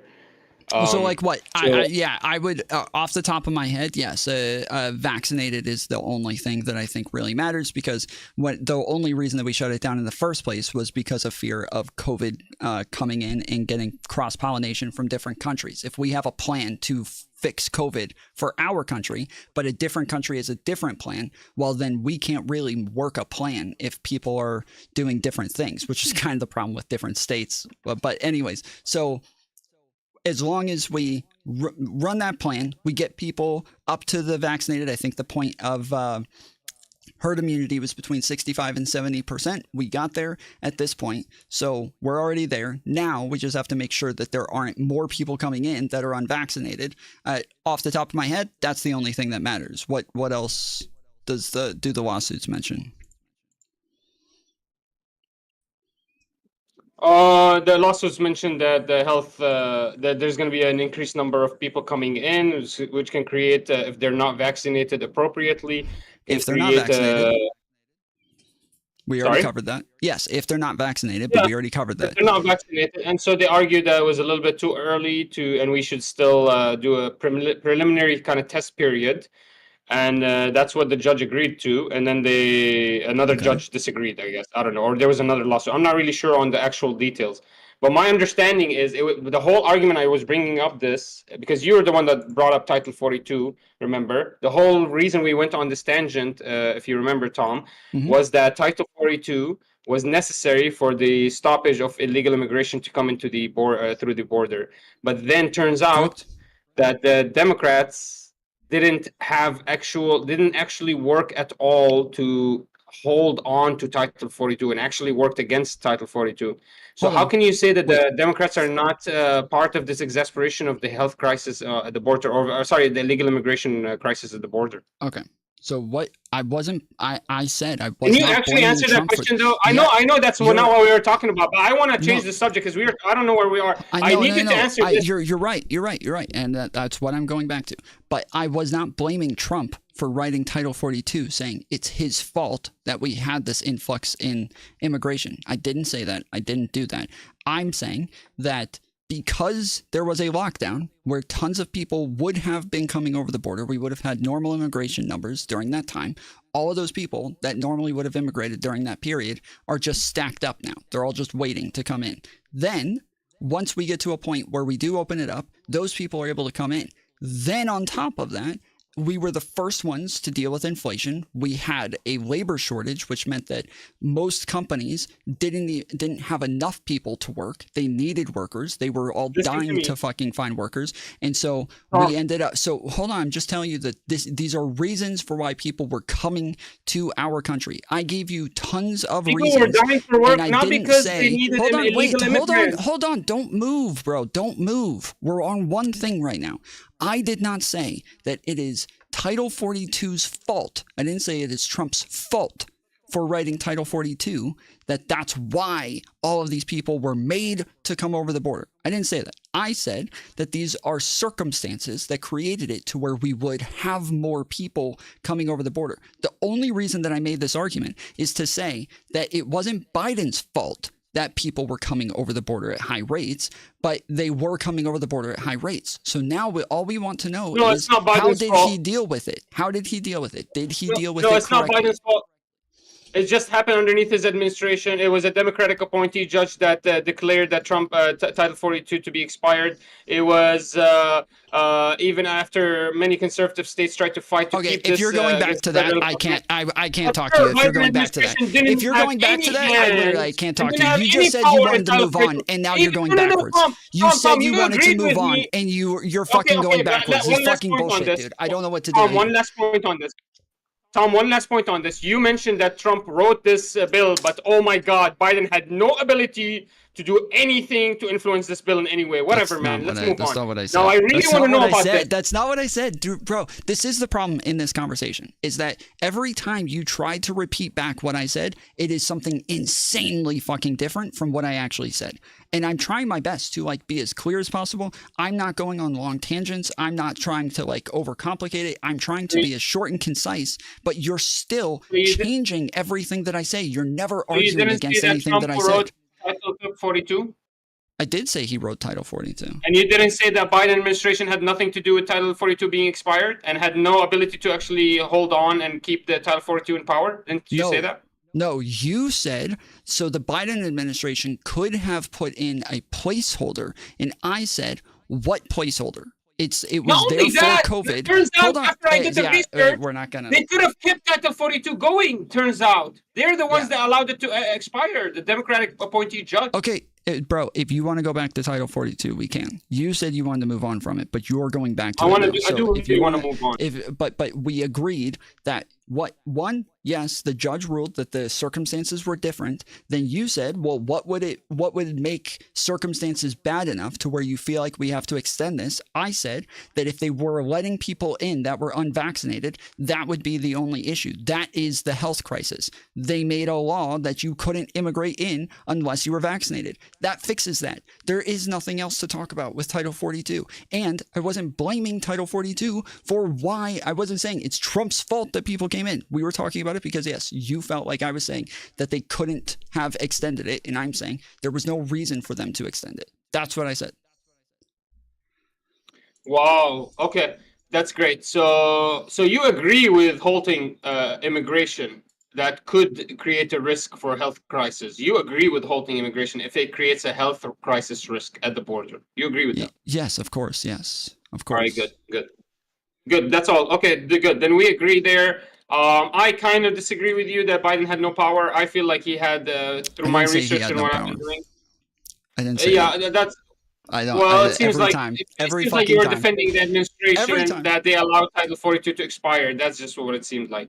Yes, and again, that's based on reasoning that we were not in the same circumstances when Title 42 Do you know that North Korea started locking down in May 2022? And of course, you can never respond to that, ever. You will never engage with that point. It's fucking obnoxious, dude.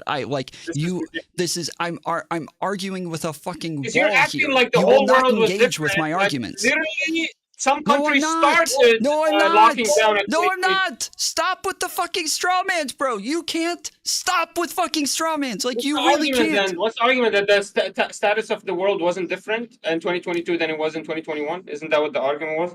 Yes, you said that you're acting like it was all totally different. There's no problems anymore. That's not what I'm saying. I'm not saying that nobody else was locked down anymore. Nobody else had issues. I'm saying that even if they are, we just have to make sure that they're vaccinated before they come in. And it has to be vaccinated by one of our approved vaccines or something that we think actually works. We didn't allow all vaccines into our country. We only allowed like 3 different vaccines for COVID in our country. And so they had to be vaccinated by one of the ones that we approve in order to get into our country. That fixes any fucking health issues that we're afraid of. That fixes it, right? We agree on this. Yes? That just fixes it.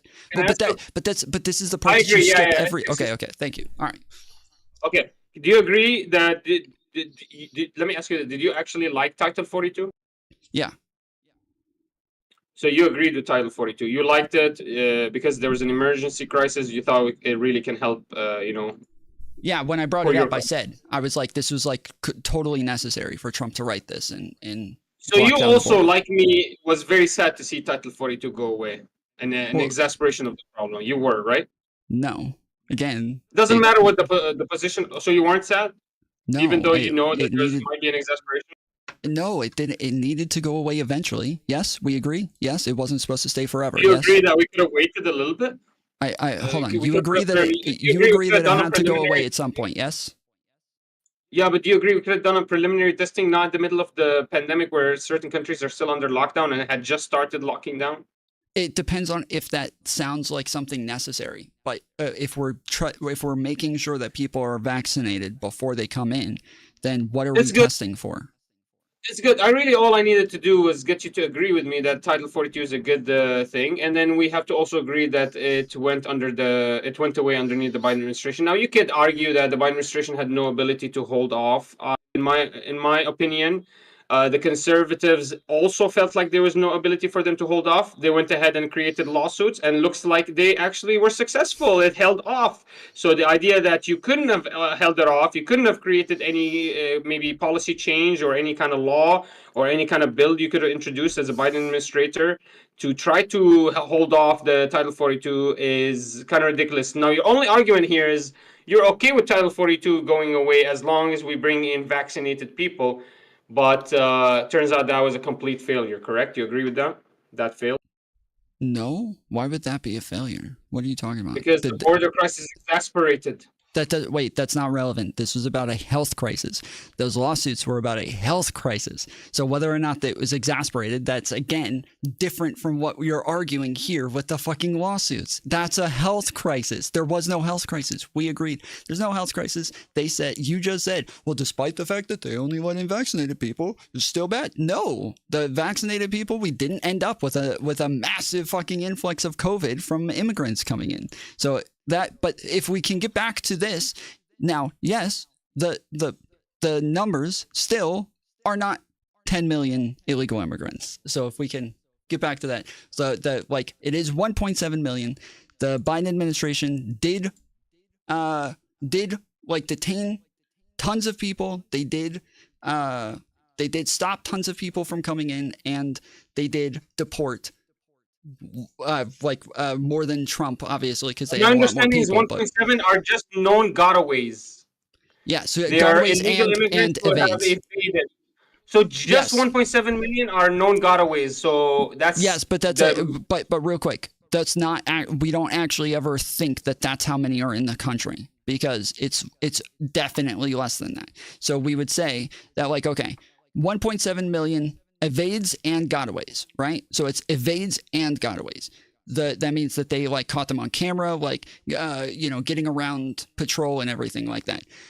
So they come into the country. We assume lots of them have been arrested and deported. Lots of them have gone back home. Lots of them, were only here for a little bit and returned. Some of them are still probably arrested and sitting in a jail somewhere. And so there are tons of them that we would assume the number is smaller, but we would also assume that we didn't catch all of them. So we would kind of replace those and say, yeah, even though the number is smaller than 1.7, we'll just leave it at 1.7 because we probably missed some as well that could be here too. So we just leave it there. So if there's no policy on pushing the illegal encounters at the border out, do you agree? There's no policy to push these encounters away.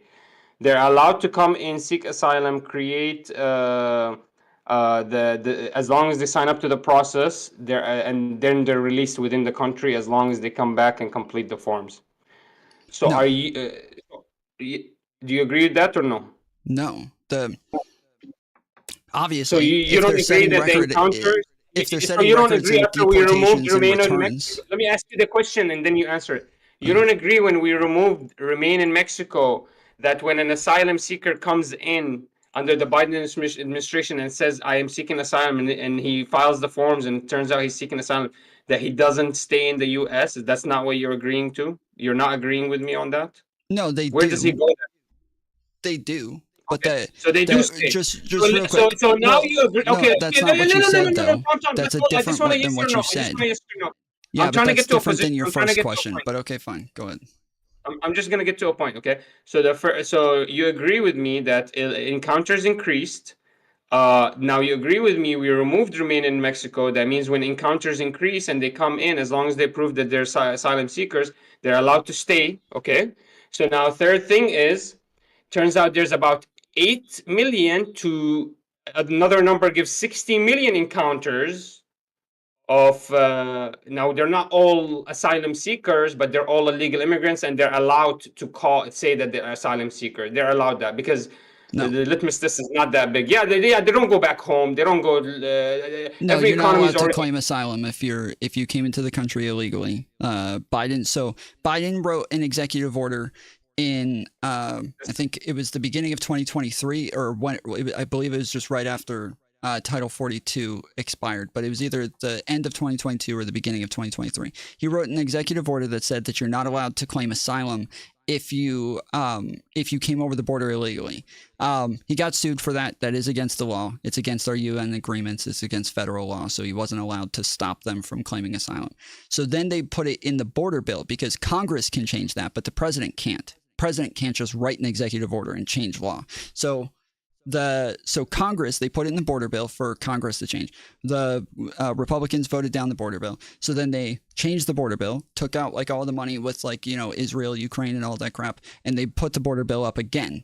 and then again, the Republicans didn't vote for it. So a second time then, Biden wrote another executive order that stopped illegal immigrants from claiming asylum, but it was once we got to full capacity in detainees, which is always, like, we're always at full capacity in detainees. So now he made it to where he says this is a humanitarian crisis, and so we can't lock up more people and we can't hold anybody else for asylum. So now we can't allow these people to claim asylum, and that stopped illegal immigrants from being able to claim it without him breaking the law.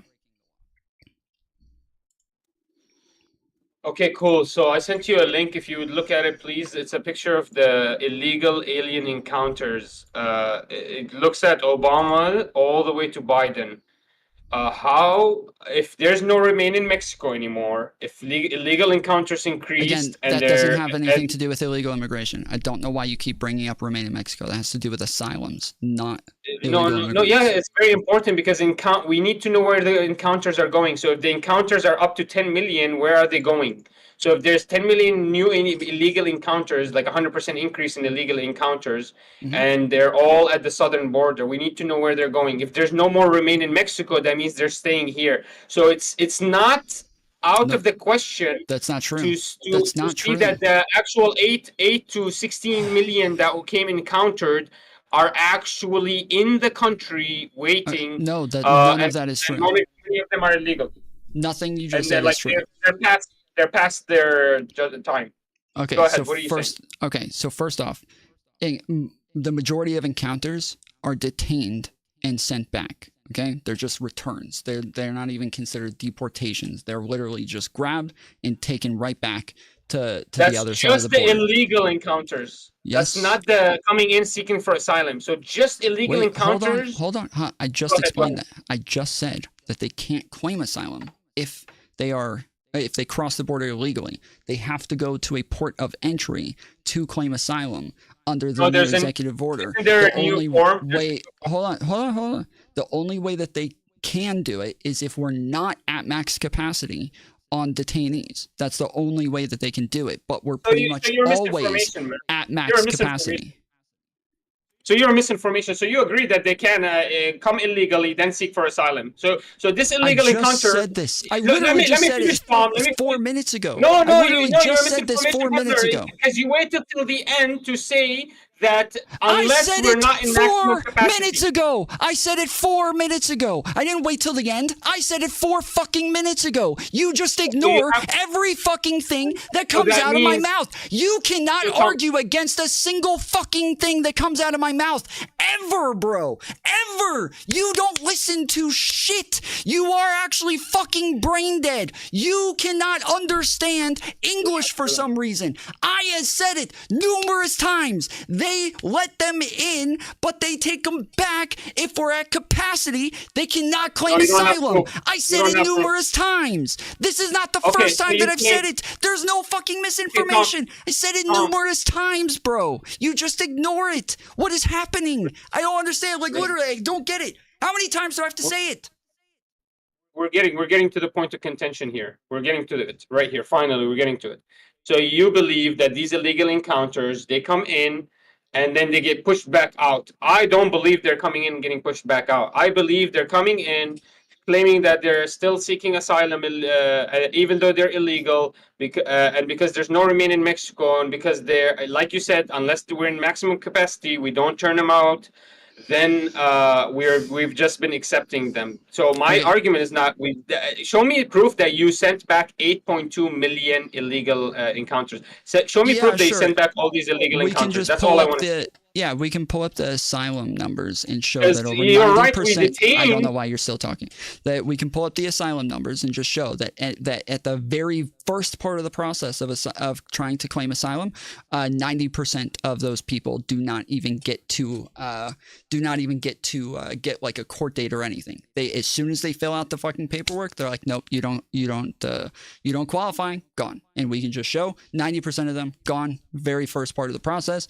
There's no reason to believe that somebody who doesn't. Show it to me. Send it to me. I've been sending you reports all day. Show me which report are you reading to give you the 90% number at the first 6 months or whatever.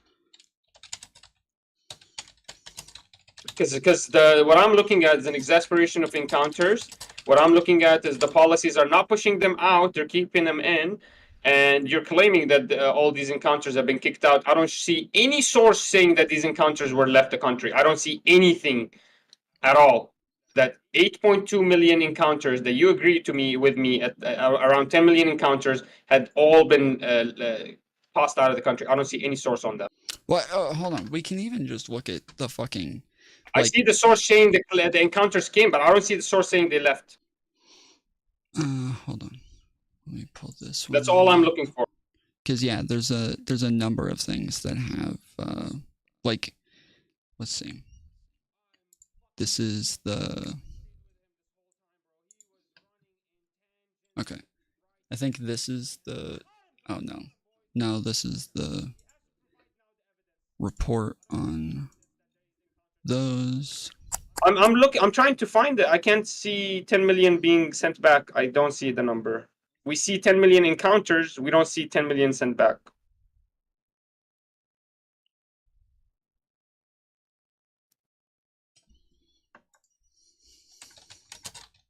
Thank you, Katmir. Appreciate you, my brother.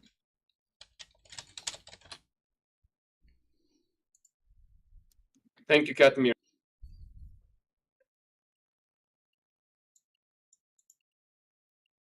I'm telling you, I can't find the source.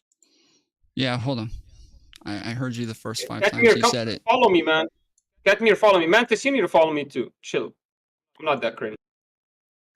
Bro, I have I'm to a repeat gangster. everything fucking 10 times Yo, I before you appreciate even you, Tom, for engage giving with me it. your time. I really do. You're a big channel. I appreciate you so much. Thank you. You know, I'm in Okay. good faith, man. I don't want to piss you off. Okay, so whatever this you're-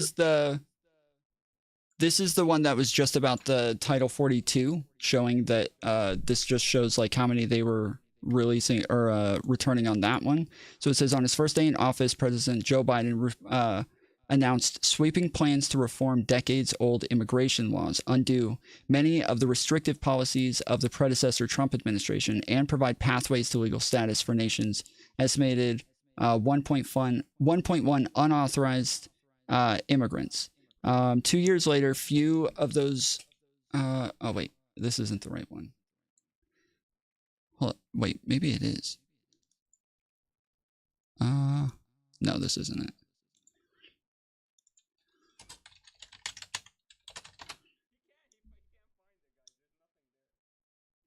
Okay, here it is. And by the way, I It's the same really want to people talk as about the the Destiny. Migration. Okay, that's fine. So yeah, the Biden administration took office amid heightened debate in some circles over the merits of tactics and deportations, yet is on track to carry out as many removals and returns as the Trump administration did. The 1.5 million deportations since the beginning of the fiscal year, 2021 through 2024, the most recent data available, are on path to match the 1.5 million deportations carried out during the 4 years President Donald Trump was in office. These deportations are in addition to the 3 million expulsions of migrants crossing the border irregularly. So when we're talking about just like encounters, we're normally going to look at returns and expulsions to see that they were taken back. This is just halfway through 2022, showing that they already had 3 million expulsions. So it kind of I can try to find Trump the administration. no, this is the Biden administration. These deportations are in addition to the 3 million expulsions of migrants crossing the border irregularly that occurred under the pandemic era Title 42 order between March 2020 and May 2023. These are, some of it was under Trump, but the majority of this is under So Biden. total that altogether, how many are these sent back? It says 5 million in its second. Oh no, sorry. So this is the 1 million deportations, 1.5. That was Trump, the 1.5 million. So there's 1 million deportations since the beginning of the fiscal year. 5 million deportations carried out. Deportations are in addition to the 3 million expulsions, so that's 4 million. What's a repatriation return? No, So it says here 4.4 million repatriation. Yeah, repatriation.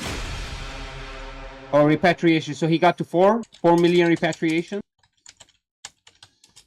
I think the 4 million is from isn't that from the beginning of 2023?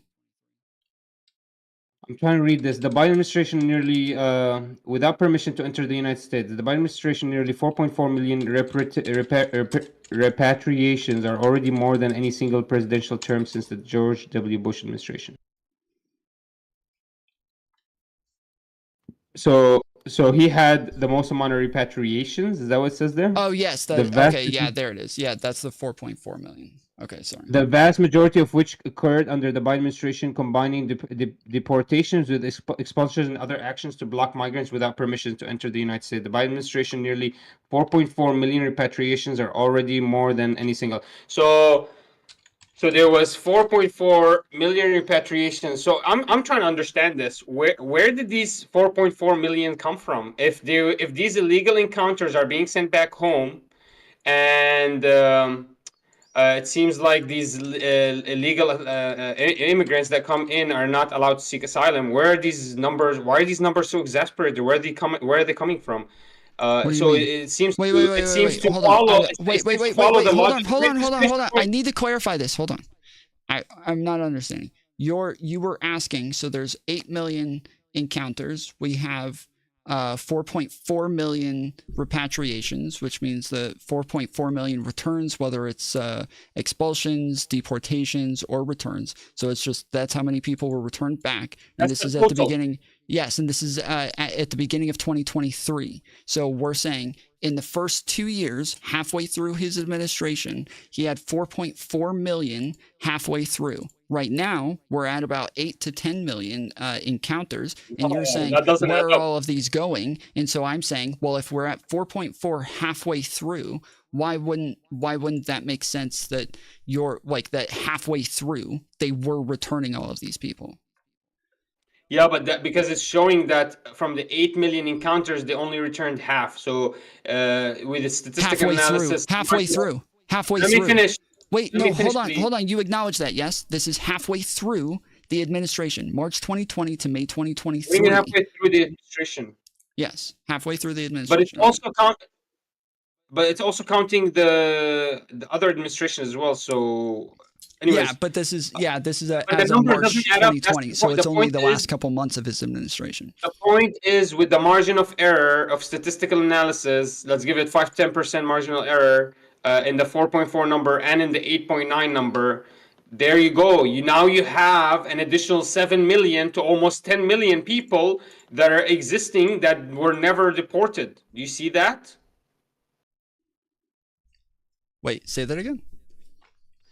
So if you add with statistical analysis margins of error of 5 to 10%, let's say 4.4 million went down to 3.5. The 8.9 million of illegal encounters went up to 10. Now you can see that there's about 5 to 7 million, maybe up to 10 million of people that were never sent back. Do you see where these numbers are coming from now? We're counting the illegal encounters. They're not adding up to the people getting sent back. Hold on. And there is no policy to send these people back. Hold on, we gotta go over these numbers again. Hold on. So the source that you had said 10 million encounters, okay? Under the Biden administration, 10 million encounters, right? So this has 4.4. So if we want to take, let's say there was about a year there. So it was from March until January was under the Trump administration. So it's about 9 months. So let's just take 1 million off. Okay. I'll give you a whole fucking like quarter of this. We take 1 million off. That we have over 3 million, about 3.5 million just in the first 2 years, right? And this is I'm being nice to you. There's reports of 16 million encounters. Stop. There's reports of 16 million encounters. Right. I'm being nice to you right now. Okay. Then no, you're not being nice because you're switching with numbers. So we have to agree on what we're talking about. That's why I gave you an out. Hold on. So you sent me this that says there aren't 20 million to 30 million immigrants in the U.S., right? And this said that sorry, this is the wrong one. Hold on. Where's the other one? You sent me one that said that there were 10 million encounters. Okay. There it is. Oh, wait, no, it says they're on track to reach 10 million encounters. Okay. So mine says that we have 8 million so far. and that's from the Biden border bust. This is the House Oversight Committee. That's the Republican Accountability Committee for Homeland Security, where they're saying that he needs to do better, right? So this says that there's over 8 million migrant encounters nationwide. This, and it says 6.7 of them are at the southwest border, okay? So this just came out in September. This just came out in September. So this is what we would look at to say, okay, how many are happening at the border? How many fucking are they missing, and how many are going around the wall and shit like that, right? This is 6.7 million, but even if I give you the 8 million, we're still more than on track to meet that with the 3.5 million here. This is showing that and this is during a lot of this is during Title 42 when the numbers were lower, right? So this is when there was so that means that if they're this high when the numbers were lower, then we would expect them to be even higher when the numbers are higher, because this is during Title 42 era. So this is all about 6 months to a year old, but you don't have any evidence to show that these numbers should be smaller. If anything, I can show you an exasperation. It's a bigger number. So maybe the last. I'm not understanding. Hold on. No, I need clarification. I don't know what your point is. I don't know what you're saying, bro. Okay, let me finish. Let me fucking finish. Hold on. The last 6 months there was a reduction, but that's it. That doesn't account. Okay, I don't understand what this asks. I don't understand. You said you don't have evidence that. I don't. I'm trying to ask. You said that I don't have evidence that the numbers should be smaller. What does that mean? I'm saying the numbers should be bigger. So what do you mean the numbers should be smaller? What are you referring to? So if this is a year old, and you're right, the last 6 months maybe the encounters went down. But if this is a year old and there was a big exasperation until the last 6 months, you don't know. How do you know the numbers are going down? How do you know that? No, I said that they would go up. I didn't. I said that they would go up. Okay, I said so the 8 million went up. No, hold on. Hold on. This is at the beginning of 2023. Okay, so I don't know stay with me. Stay with me. This is. I didn't even come to debate the immigration, by the way, guys. He created this whole issue because this is his only issue. This is the only thing he knows. By the way, I want to debate what he means by Destiny when he talks to Destiny and talks about media control, and he agrees with Destiny that there should be more media control. That's what I really want. I'm happy to get to that. Okay. Let's play his game. I'll keep playing this game because till now he hasn't proven that these 10 million even every time he mentions a number, he's proving that they were never kicked out of the country. That there's no policies to kick them out. Actually, the policies. All right. I let you do your grandstanding bullshit, but just showing that you don't understand what the fuck's going on. The policy completely switched underneath Biden administration. Okay, so what I'm saying here, okay, so just stay with me. This is very simple. This is very, very simple, okay?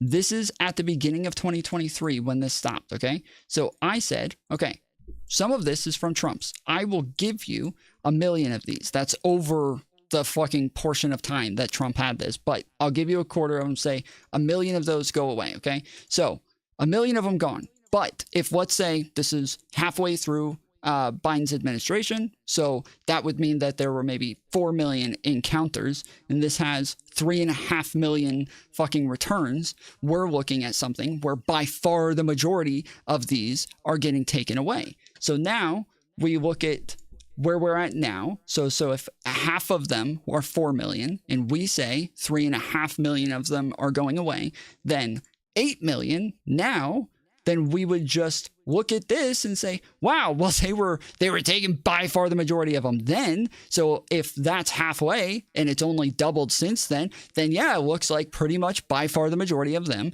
are getting taken out. That's what I said. Listen, do you understand that? Can you repeat that back to me just real quick? I want to make sure. Can you just repeat it back to me real quick? What is my argument? I defeated you 100% according to your own data that we're looking at. No, repeat back my argument. Go back to the slide you were looking at 1 second ago. Go back. I just defeated you in your actual argument. Okay, that's cool. So, repeat back to me my argument before you say anything. I'm gonna server mute you until you repeat back to me my argument. I don't care about what you're saying because you keep switching the topic. I actually have defeated you here. I found it finally. Here, look at it. Okay, I got him on server mute. I'm not playing this fucking game with him. He keeps wanting to pivot. He will not stay on one thing at a time. I can't have a conversation with somebody if they don't ever understand what I'm saying. Bro, I'm just trying to get you to repeat back my argument. That's it. I just want you. You're unmuted. I just need you to tell me what I just said. That's it. That's all I want from you. I want to make sure that you understand me. That's all. Am I unmuted? No, I said you're unmuted. I want you to just repeat back my argument to me. I want to make sure that you understand what I'm saying. That's it. That's all I want. I guess your argument is that 4.4 million happened underneath Biden. Until maybe a year ago, that was what the number is, and you're showing that there, I guess, according to your own data, that there's more people being deported. So now the number should be up to 7 million. Is that what you're saying? Yeah, 8 million. Yeah, somewhere around there. Yeah. So now you're saying that all 8 million that illegal encounters that came in all left. That's what your whole argument. That's why you're trying to point that out. I'm saying by far the majority of them seem to be going. Well, I destroyed your argument. But yeah. Okay. If you will allow me without interruption, I've completely destroyed your argument. I'm going to let your chat go ahead and choose and make the decision here. Okay. So here's the actual argument. I was reading this slide right here. 1.1 million deportations beginning of the fiscal year of 2021 through 2024. The most recent since the and then on pace to match the 1.5 million deportations underneath Trump. So underneath Trump, there was 1.5 million deportations in addition to 3 million expulsions. Okay. Mm-hmm. Okay, you understand? So there's 4.45 million expulsions and deportations underneath Trump. No. Then we go to Biden. This is Biden. This is Biden. That's Trump. That's Trump. No, so That's this Trump. is here. You don't know how to read right here. that. Hold on. This is right here. The 1.1 million. Hold on, just listen. This is the 1.1 million deportations are the beginning of the fiscal year through February 2022. So we're still talking about Biden here.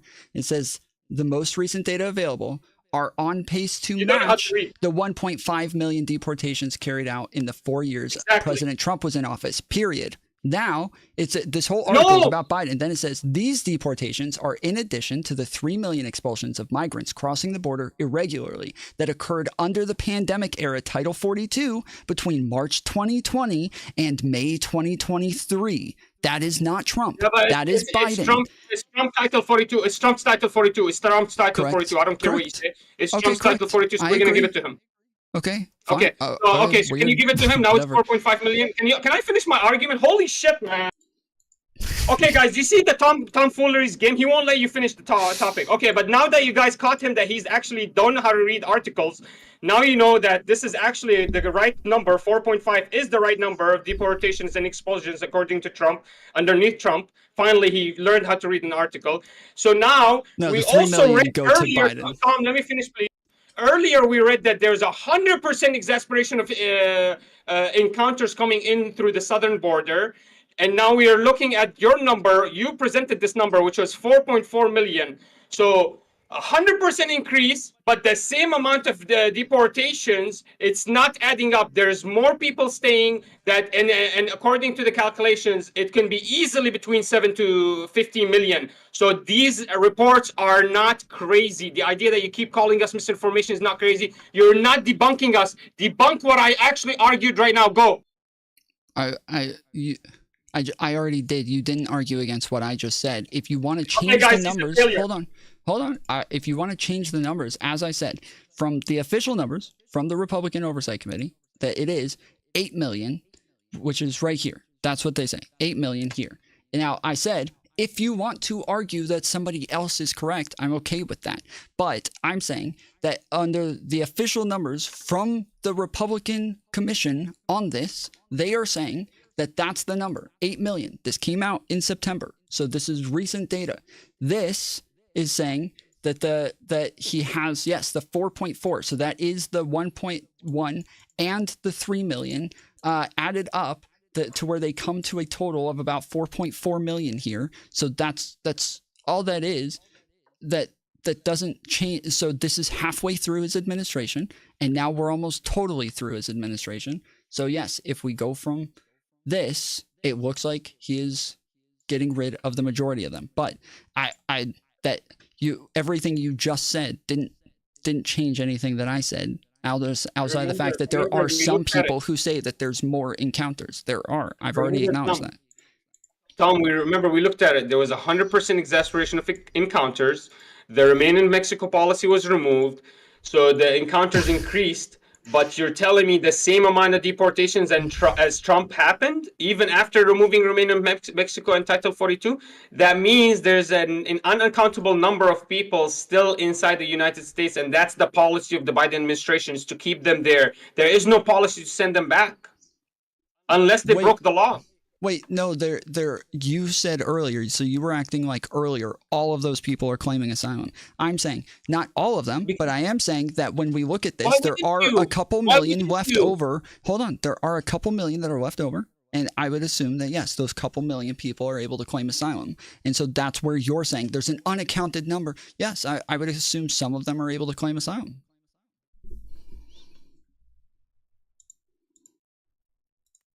Okay, so do you understand? What do you mean they can claim asylum? Sorry, go ahead. The last point. What did you say? That final point? That you said that there's a couple million left over that are unaccounted for, and I'm agreeing, and I'm saying yes, there are a couple million, and we would assume listen that those to my are argument, Tom, so you know what you're arguing against. The argument here is the encounters increased by 100%. The protections of Title 42 and the remain of Mexico was removed. Now there's a policy of if you have a need for seek asylum, you're allowed to stay here. We're going to take care of you. You're going to be on mass parole, and you're going to be in the United States. 100% increase of exasperation of encounters, but the same amount of deportations as the previous administration. Explain what happened to the discrepancy, the 100% increase of encounters that are still here. That you have not proven that were turned around, and you have not proven that were left. You haven't proven that. You're just assuming based on, oh, these are old numbers, so the new numbers should be that. What if I show you new numbers that are crazier, much more exasperated? Okay. So again, this says they're on pace to meet the 1.5 million deportations carried out under all 4 years of Donald Trump. That's what it says. It says they're at 1.1 so far, but that's just deportations. They also have 3 million expulsions, and then they have returns. These are all different things. So they're saying that some of them are not deportations, they're returns and expulsions. You're being wrong. You're wrong. Expulsions. Hold on. It says under from 2020 to 2023. The 1.7 are additional known gotaways. They're not even added to the 8.2. Do you understand? They're not added to the 8 million. These are 1.7 additional. Wait, these are additional gotaways. They're not at the same. They're not encounters. They're gotaways. They're different. Hold on. You're talking about this here. That's different. This is the gotaways. I didn't cited the 1.7 million number. No, I didn't. I said 1.1. I said 1.1 million deportations. I'm literally highlighting it on the screen for you as I'm reading it. The 1.1 million deport. If you're in the Discord, I'm sharing my screen with you in the Discord. Yeah. So, okay. So it says the 1.1 million deportations. Okay, it says just since the beginning of the fiscal year of 2021 through 2024. Then it says down here that they had 3 million expulsions of migrants crossing the border irregularly that occurred under the pandemic era Title 42 from March 2020 to May 2023. I said, yes, some of those go to fucking Trump. Some of those, there's 9 months of that was under Trump. So some of those go to Trump, but the rest of these are 4.4 million the rest of them are about 3.5 million that go to Biden. I don't know how you're missing this. We said 3.5 million. Like, we agreed on this. I said I was giving you extra to go to Trump. We're 3.5 million go to Biden. Okay, so you keep you keep citing from 2 different places. One from how many encounters we have, and then one from how many deportations we have. So when you're looking, we already looked at the 4.4 number. I already gave it to you, but you have to agree that you were citing earlier the number 8 million, and then the 1.7 is additional to the 8 million. So this is on top of it. Okay. And these are the ones that are non-gotaways. You're right. So you misrepresented that. No, That's all I was. I agree. I'm saying that this is only through May of 2023. By the time this administration finishes, we will be at the beginning of 2025. So I'm saying, yes, about halfway through his administration in May of 2023, we are at 4.4. We're saying 3.5. So halfway through. So if we double that, as you said earlier, it's about 7. So if we add about 7, and then we go over to say, okay, well, this says there's 8 million encounters nationwide, then Plus 1.7.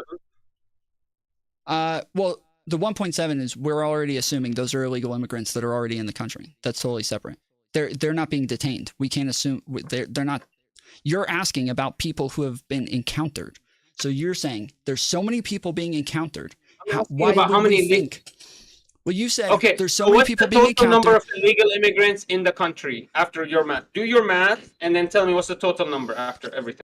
Yeah, so I said the about 1.7 million. So out of the 1.7 million, we would assume lots of them have So been let's round it detained. up to million. Hold on, wait. Well, sure. I was going to say lots of them have been detained and returned. Lots of them just went home. They were only here for a little while. Maybe they were like bringing drugs or some shit, and then they went back home. Some of them maybe. No, 1.7 they evaded. No, the 1.7 evaded border patrol. That's what I'm saying. They've That's never what been I'm caught. saying. Hold on. That's what I'm saying. Wait, no. Hold on. No, We're you're saying that they no, were hold half on. of Hold them on. were Listen. caught and were sent home. Hold on.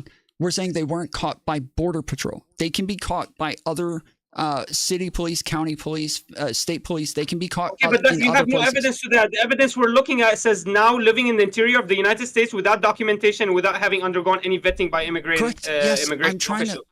Yes, exactly. So I'm saying that I'm giving you didn't some go back numbers home. here. Hold on. I'm giving you some numbers here. I'm saying that out of this, I'm just trying to explain my rationale here. That if it says 1.7 million for his entire administration, and we know that some of them are going to go back home, some of them are going to be returned, and some of them are probably being detained currently. Out of those people, even though some go back home and some aren't here anymore, we would also assume they don't catch everybody. And there's some people that they literally don't know about. There's evades and gotaways that they don't even know about. So I'll just leave it at 1.7 million, and I'll say even though some went home and some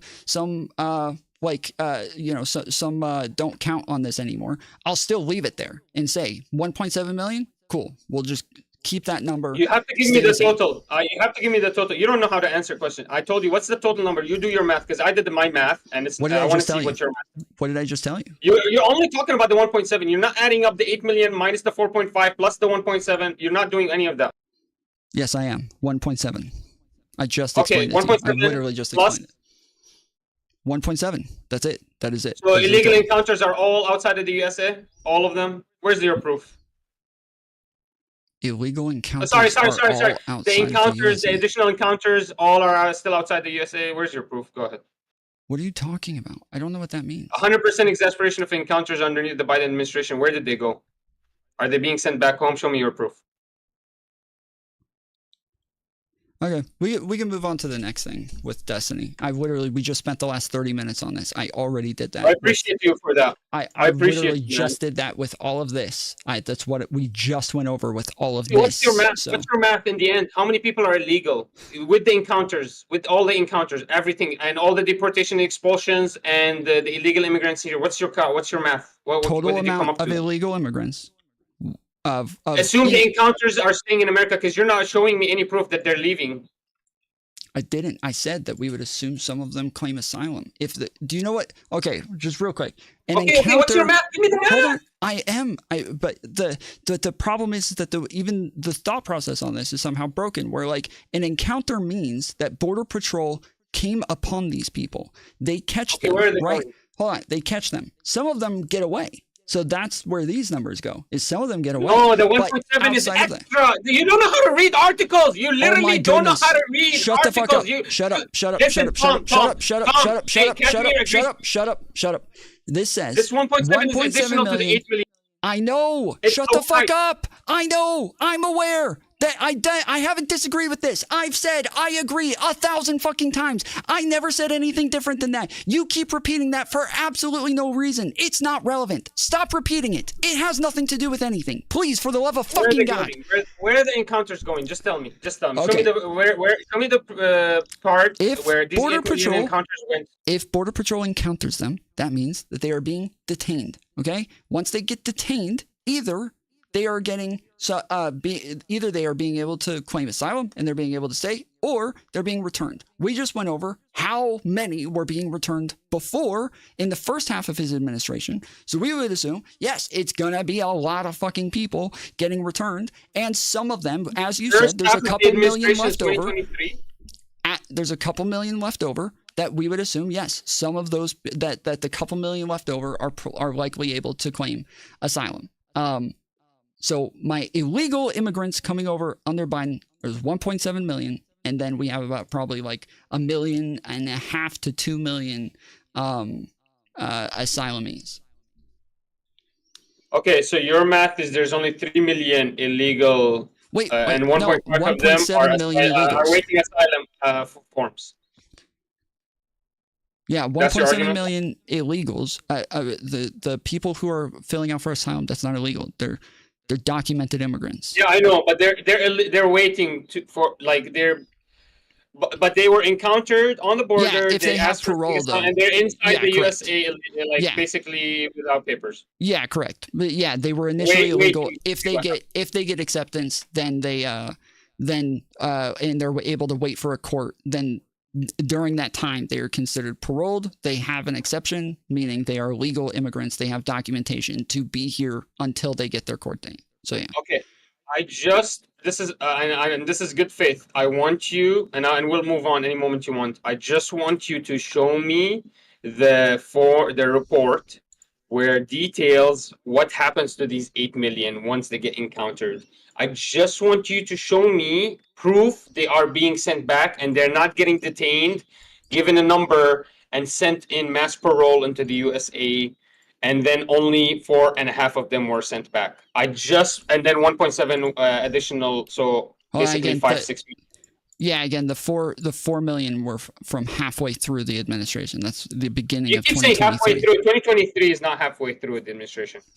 He started in 2021, the beginning of 2021. So he has 4 years, 2021 and 2022. That's the first 2 years of his administration. Then the beginning of 2023 and 2024 are the second. So of course, half. the longer it lasts, the least effective it is. So the last years is not going to be the strongest years. I promise you that, Tom. I promise you that. Sure. Generally, I would agree with that for sure. I would agree with that. But in this case, because the numbers went up, it's going to be a bit different. Yeah. Okay. I just want to see this report. I really need to know. And this is totally good fit. I've never read this, so you might get me here. You might have me right here. And Katmir, I'm sorry, man, you're not gonna like me. But if you have me here, just give me the report that you prove that these 8 millions are being sent back, or at least only 1.5 stayed. And just to be clear, I've said over and over, I don't have that report. I can look for it. I can see if they have one. I've said this is all I have. But you've seen it. You've read it. That's how you came up with the 1.5 number? Or how did you come up with the 1.5 number? That they were taking asylum. I'm just trying to understand, because I'm being so good faith. I just want to prove that these 8 million, because Remain in Mexico is gone, exasperation of encounters, and seems like there's mass paroles added, like policies of mass paroles, and Title 42 has been destroyed. So there's nothing holding them away. There's nothing pushing them off. So my question is, can you prove to me they're being pushed off? Like, I just want to see the 8 million, and then six of them were kicked out, and then 1.5 stayed, or something close to that, please. Yeah, so I'm just going to say this one last time. I swear I'm not going to go over this for a 10th time. This is the last time I'm going to go over this.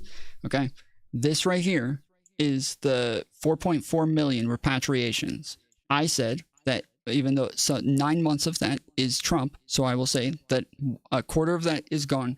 We're going to say that this is 1.5 million here. This is for halfway through the administration. So if we double this, and that doesn't really work because, as I said, the numbers go up. So we would assume there's more repatriations than it was in the first half. But if we say 3.5 million in the first half, we double that for the second half. That's 7 million, and then out of 8 million, we have another like 500,000 there.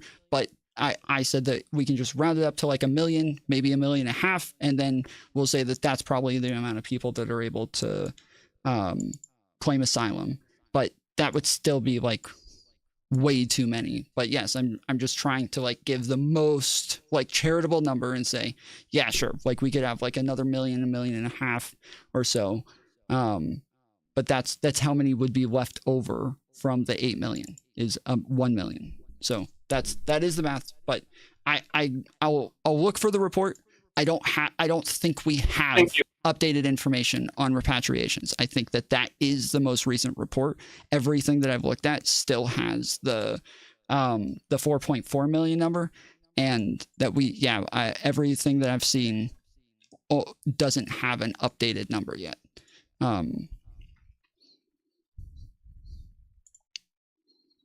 Sweet. Okay. Okay. Thank you. I'm ready. Whenever you want to send me that report, please. I'm really open for that. Okay. But I think we can come to a term of agreement.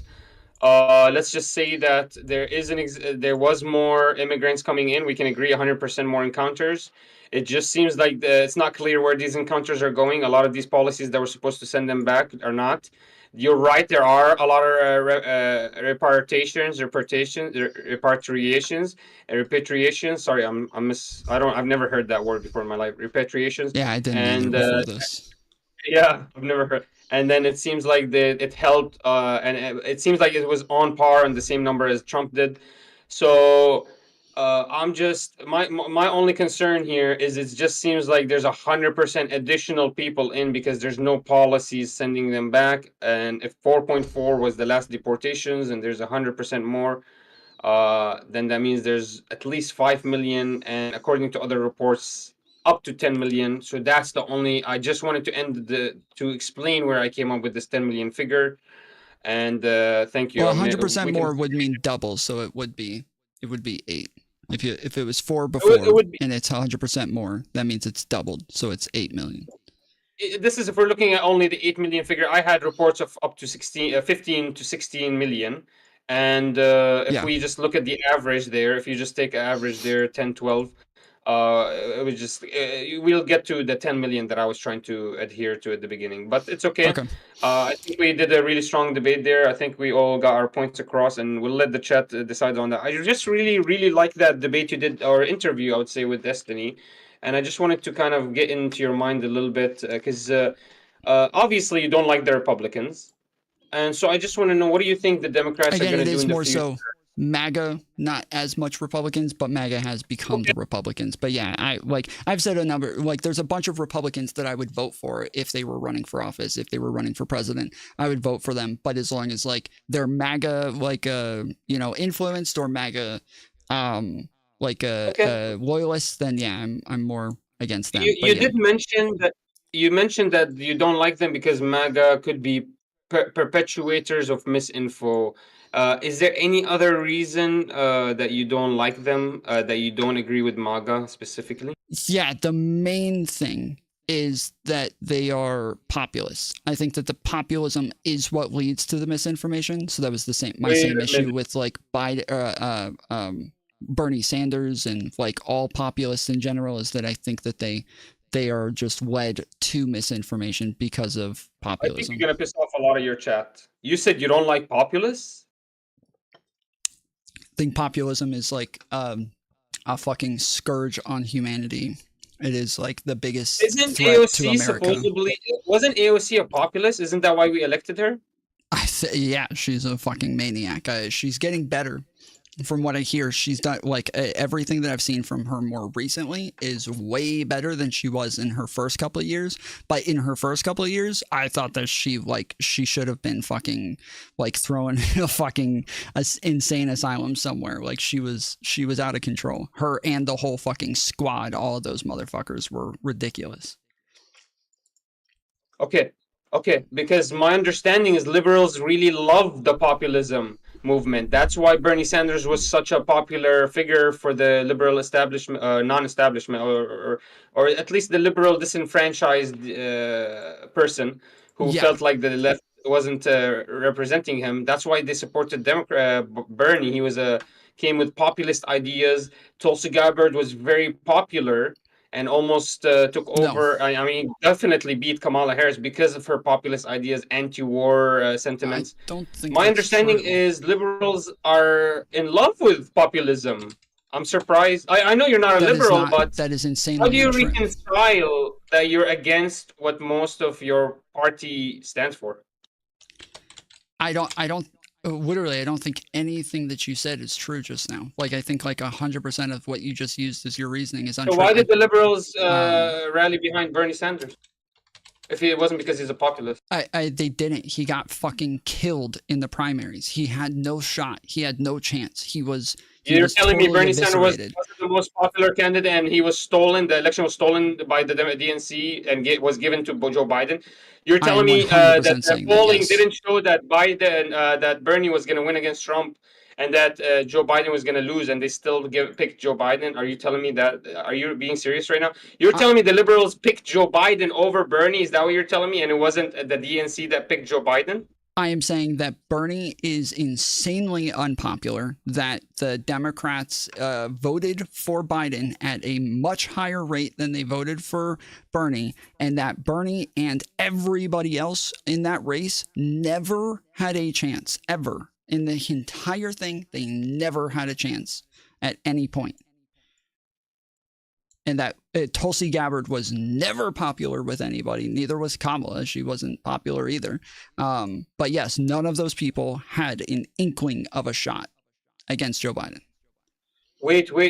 So liberals are not for populist movements. So you guys are not anti-war sentiments. A liberal Democrat is not voting for better economy, more medical health insurance.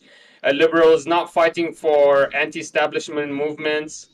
No, the not liberals fighting have been the establishment party for, especially since Trump got in. The main thing has been to fight populism, and that this is one of the big reasons that establishment people like Joe Biden. I would argue that's the rejection. Kamala That was the Harris. rejection of the Democratic Party. That you guys used to be a populist party that represented working economical class, populist issues. Even Hassan Abi just did a CNN report mentioning that the Democrats need to go back to becoming popular. Hassan is retarded. Hassan is one of the dumbest fucks in the world. I knew you were going to interrupt me. You won't let me finish this point because Hassan Abi just did that CNN interview and he's proving my point that he said that Democrats need. I would love to be Joe Rogan of the left and take all your money and act like I'm going to help you. But what's going to happen is that the Democrats need to go back into their economic working class populist issues that they were fighting for. Remember, that's what he said. Did you watch that CNN interview? Yes. Is that potentially why you guys actually lost the election? Because you guys rejected that populist idea and you started forcing some kind of weird ideology down our throats where it's hatred of the Nazi Trump? No. Okay, so first off, the fact that you said Hassan saying something. Hassan Abi is a liar. Hassan Piker is a liar. Then he doesn't know what he's talking about. When he says the Democrats need to go back. Are you gonna stop at some Go point? ahead. Sorry. Go ahead. The fact that you say Hassan saying this proves your point is insane. Hassan saying something doesn't prove anything. Hassan is one of the dumbest motherfuckers on the internet. My point is you're saying the Democrats are trying to get away from the populist idea, while your biggest analysts and your biggest prominent streamers and your biggest reporters are calling for a rejection of that ideology and to come back to the old topics. Basically, you're conceding that this failed. This new ideology, this new idea failed. This new push against populism. That's literally what he's saying. He's saying we should go back. He didn't say I concede. He's saying we should go back. Yeah, I'm saying that Hassan is an idiot. That Hassan. You don't care what he says. You don't care what Hassan he says. is anti-Democrats. Hassan hates the fucking Democrats. He is not a Democrat. Of course, he has no representation of Democrats. He's a fucking communist. He has no way to speak for Democrats whatsoever. He's not a fucking Democrat. Yes, But why like, did the Democrats lose then? If the rejection of populism was the way to go, why did you guys lose? Why is he wrong? Explain that. Why did you guys lose? Is it because half the country's misogynist? I no, really don't you said, understand this. hold on, you said that you watched the interview with Destiny. What did Destiny and I say in that conversation? Okay, so you mentioned that no, well, Destiny was very cold. You would agree with me. He was very What cold do you in mean? his answers, does that and mean? he basically gave one sentence answers. And his one sentence answer for this question was basically, I don't know. We need more media control. We need more. We need to be able to control the narrative on this. I really didn't understand. Actually, I wanted to dive a little bit deeper on what you think he meant by more media control. So yeah, Yeah, okay, so that's what I Destiny don't said. think he ever said Destiny's media only answer control. was he doesn't believe the Democrats did anything wrong, and that more media control is the answer. That's literally. Okay, I don't think he ever said media control. I can pull it up to see, but Okay. I'm gonna bring it to you. I'm hold gonna share my screen. Go ahead, on, continue.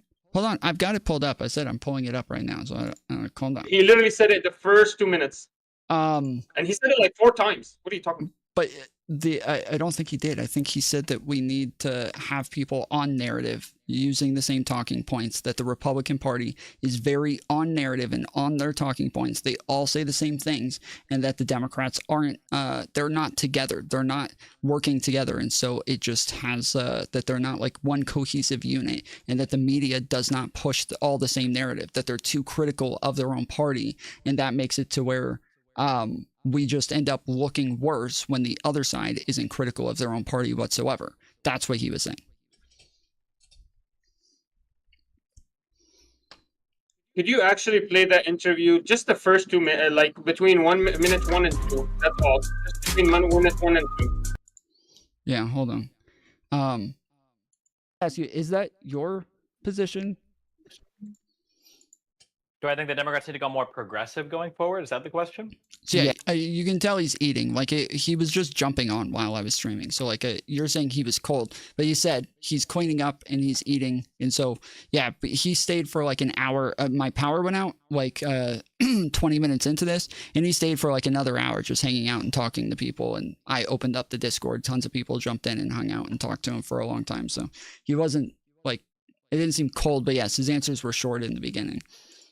Yeah. Okay. No, I don't think so.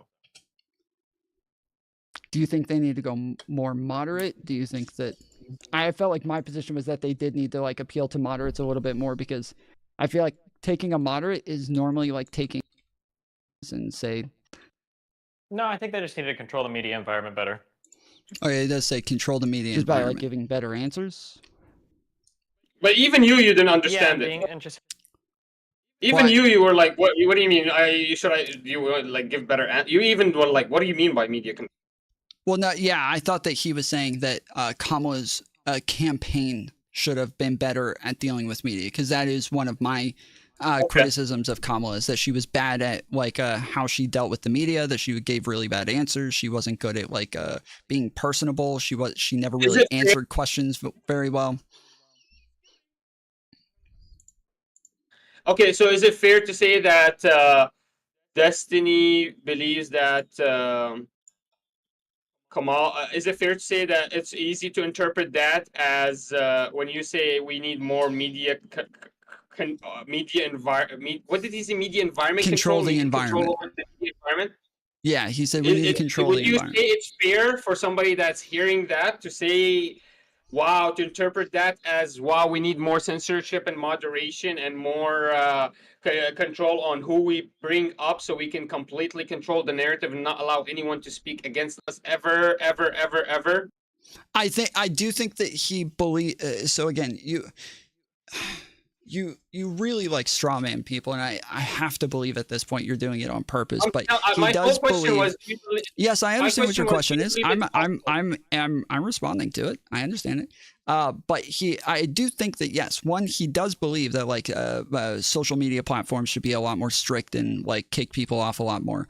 But but here this is different, where he's talking about media like CNN. He's talking about like big like voices in the front, where they're not all on like the same talking points.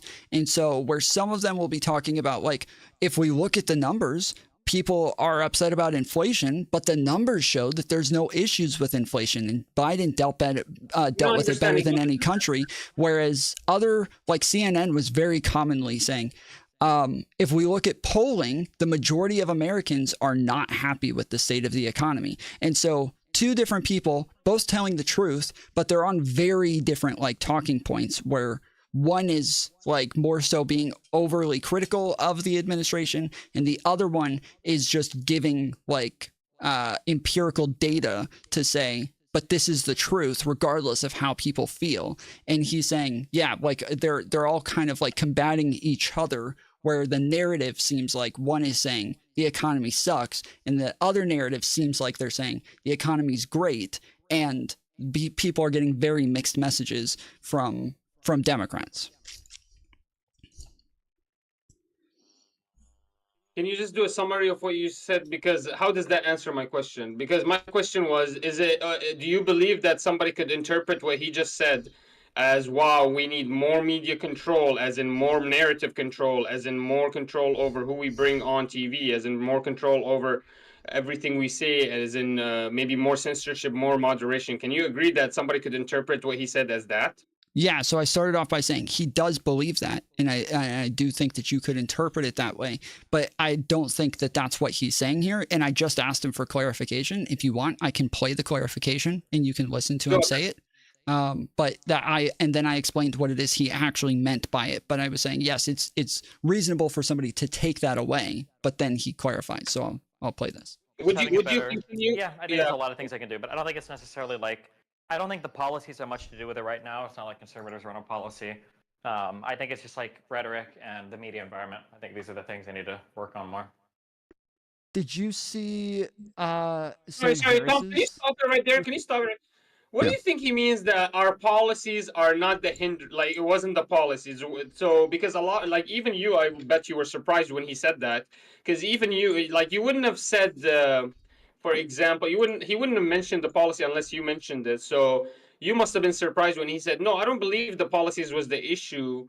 What was your feeling when he said that? Do you actually believe what he said there, that the Democrats basically ran a perfect campaign, that they just needed more rhetoric control and more media environment control? What does he mean there by, no, I don't believe that the policies were bad at all? Can you expand on that? Because it looked like you were surprised. That's not what he was saying. No, that's not what he was saying. He was saying that that they're not going to win or lose based on the policies that they give. He says Republicans aren't running on policies. They're not like touting their policies hardcore. They're more so talking a lot of shit about Kamala, talking a lot of shit about Democrats, talking a lot of shit about Joe Biden, talking shit about their administration, talking about how they're like communists, how they're fascists, how they're authoritarians, how they're like all of these like horrible people wanting open borders. He's saying that like, yes, they're more so talking about how bad the Democrats are, and then they're putting out like narratives like, you know, they're letting all the immigrants in, the Haitians are eating your pets, they're controlling the weather, that's what he's talking about. So you mean that he's talking about the regular working class doesn't care about policy? Is that what you're saying? Is that what you think he was saying? I think he's saying most people don't even know what the policies are. This is what we've been talking about a lot here, is that most people don't even know what policies they're voting for. And how do you feel about that? Do you agree with him or do you disagree? Because I agree. Most people don't know what policies they're voting for. They don't know anything about them. So is it possible that you guys are wrong, and this is why the Democratic Party is never going to be able to recover? Because you actually cannot see that there's anything wrong that the Democratic Party is doing. Because again, that's not what he said. That's not what he said. Tom, let me give you the argument here. If the only thing the Democratic Party has ever done wrong was that that's not what he said. Wrong. Well, what is it? What else is he saying when he says more rhetoric, more media conglomerate control? That means the messaging was off. But then you're saying none of the policies was bad. So I'm not understanding this. How are you going to message better? He didn't say none of the policies were bad. That's not what he said. He said nobody knows what the policies are. That's what he's saying. Nobody knows what the policies are. He said Republicans aren't running on policies. He's saying nobody even knows what the policies are. Nobody's voting strictly on I think policies. you're speculating on what he means because that's not what that's not when he said it in such a concise manner that I did not extrapolate Okay, all of let me that. Can play you it run again. that clip one Yeah, last time? I'll play it again. Better. Just by like giving better answers. Yeah, and just having it better. Yeah, I think there's a lot of things I can do, but I don't think it's necessarily like I don't think the policies have much to do with it right now. It's not like conservatives run a policy. I think it's just like rhetoric and the media environment. I think these are the He said, I don't think the policies have much to do with it right now. It's not like conservatives are running on policies. I think the problem is the media environment. So he's saying Democrats are really bad at dealing with media environment, at controlling narratives, at getting narratives out, at like throwing punches, shit like that. Okay, can you tell me what did the okay guys, I'm destroying your boy. I'm sorry guys, you're gonna have to leave his channel. Can you tell me what the conservatives ran on then if it wasn't on policy? Go ahead. Why did they win if it wasn't on policy? Go ahead. So If the Republicans didn't run on policy, what did they run on? are you And how did they win? Before I answer this, are you going to completely deny the 2020 election results, or can I assume that we agree in the results of 2020? For the 2020, I believe some lawsuits actually were successful. Sure, for but example, I but not believe enough to say that he won. You're no, correct. but there was enough concern, and then also I was looking at the chart of there was basically 10 to 15 million extra votes that disappeared from 2020 and 2024. I That's would not say true. you have a little That's bit not of true. concern over That's that, not right? true. No, that's not true.